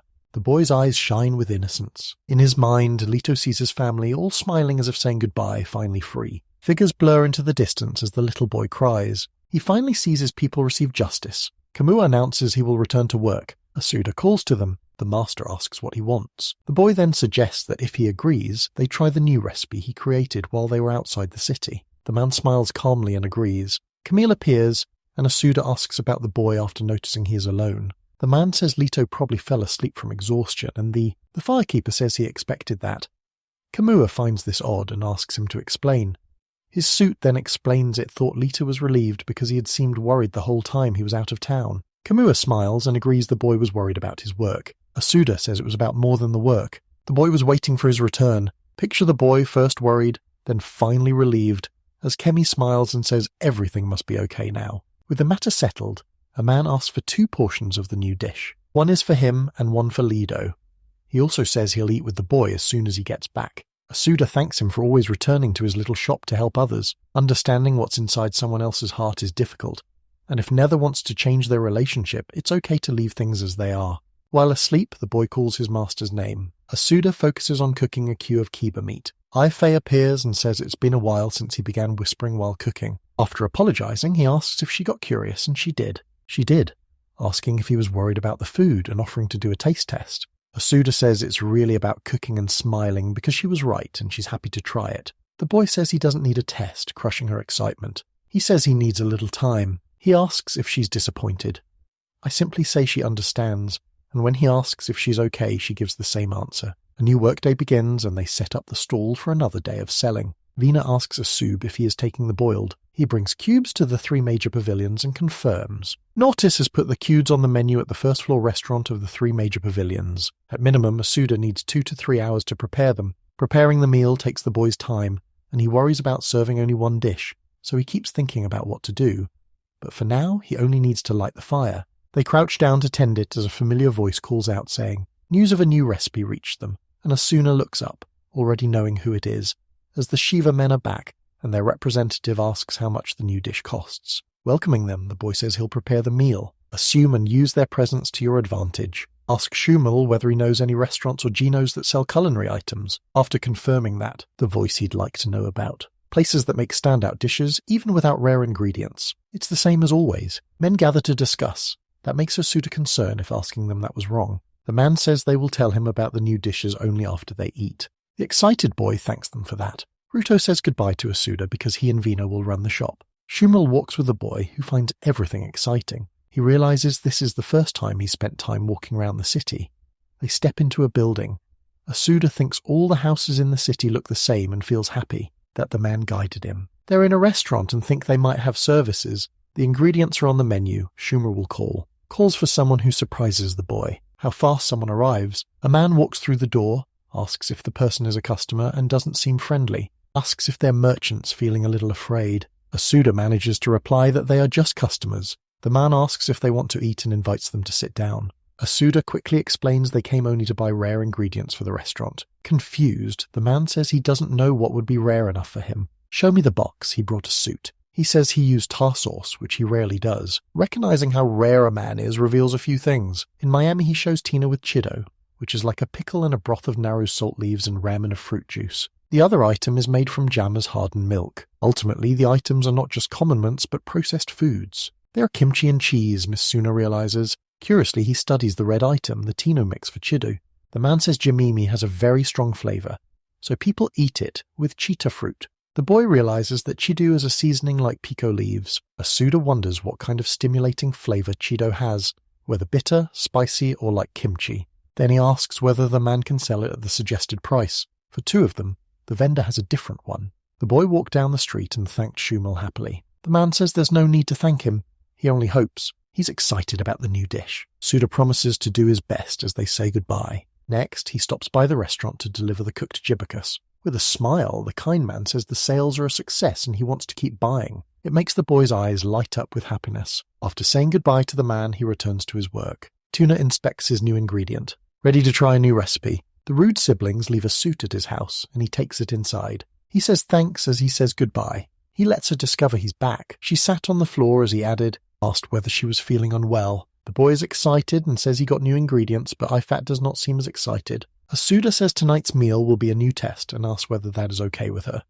Her reply makes Asuda worried. Looking at her, he realizes something happened that left her feeling so down. Asuda sets the bag of new ingredients on the table and picks up the point in the dough. Approaching the girl, he asks what she'd think if he made hamburgers. She hit the right note and immediately. Excited, she says it could serve as a taste test and asks again to do a taste test on him this time. Asuda agrees. Asuda opens one of the new ingredients and decides to start with the one that looks like cheese. The pan is heating, so start. He tosses it in, make the object melt and look ghost-like. Ifa is scared and asks what it is, but he does not know. He pulls the melted material and she asks how far it will stretch. Asuda accepts the challenge, and when he pulls harder, it snaps, leaving Ifa.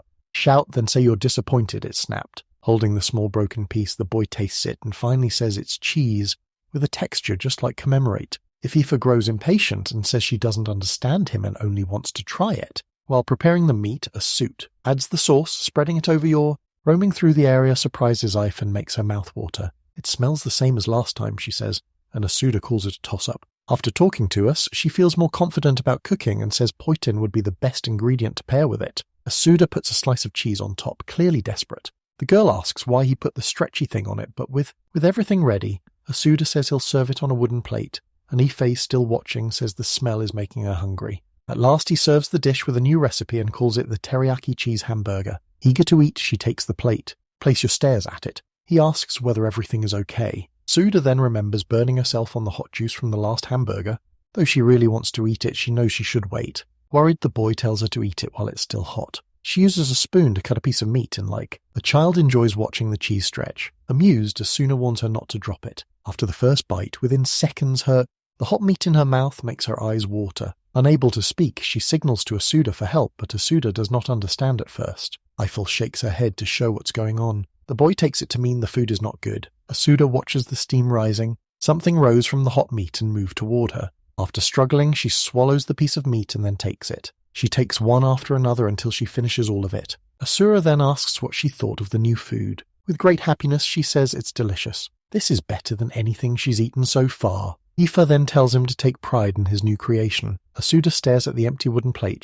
Smiling, he handed it over and thanked her for what she said. As they prepare to leave, he tells her how Go prepares some poisons for her. She calls him to ask if he has a minute to talk. Sensing it could be serious, he takes off his headband. Sitting on the ground, she suddenly says that it's been 2 months. Seeing his confusion, she explains it means the time since they met. Sitting beside her, he smiles and realizes it's really been that long since he arrived. But Eiffel doesn't seem as cheerful as he is, and by the end she brightens and says it's time to celebrate with hamburgers made with meat, and Asuda gets excited too, ties his headband back on and gets ready to cook more. Everything is ready when Asuta is pleased, places the plates of food on the ground, and I light the fire to brighten the space. As he eats, he notices the cheeseburger tastes better while it's still hot. Seeing the girl happy as she eats, he decides to leave the rest for her. Ready to serve all types of customers. Asuda smiles and hands over another order. The stall now offers 3 new dishes on the menu, and the cooked meat cues are a big hit, but they lack enough staff to handle so many tasks. While the Miami was cooking, Asuda asks someone to chop a pile of area.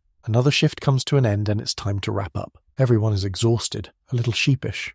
A short, awkward silence, to ask Ruto whether he would mind them buying something on the way back. The young hunter seems unenthusiastic and asks whether you should look for more people to help. He agrees, but doesn't know who would be the right person for the job. But Venus is excited because she has an idea about that. They are led to the Ru clan's village and the boy remains confused. She asks the suitor to hold on for a moment and tells the whole village they're back. Curious, the boy wants to know what she's plotting from one. Rana comes out of one of the houses looking displeased and tells Vina it's unfair. Asuda grows nervous when the girl appears. Reina asks her sister if she's really that excited just because she ate in the city. Radiating charm and mystery, she simply says it's a secret. Seeing their interaction, Asuda realizes Vina is teasing her sister and wants to find out why. Rina then said she would also go to the city to help reveal that. Vina had planned this evil scheme for the new labor from the start.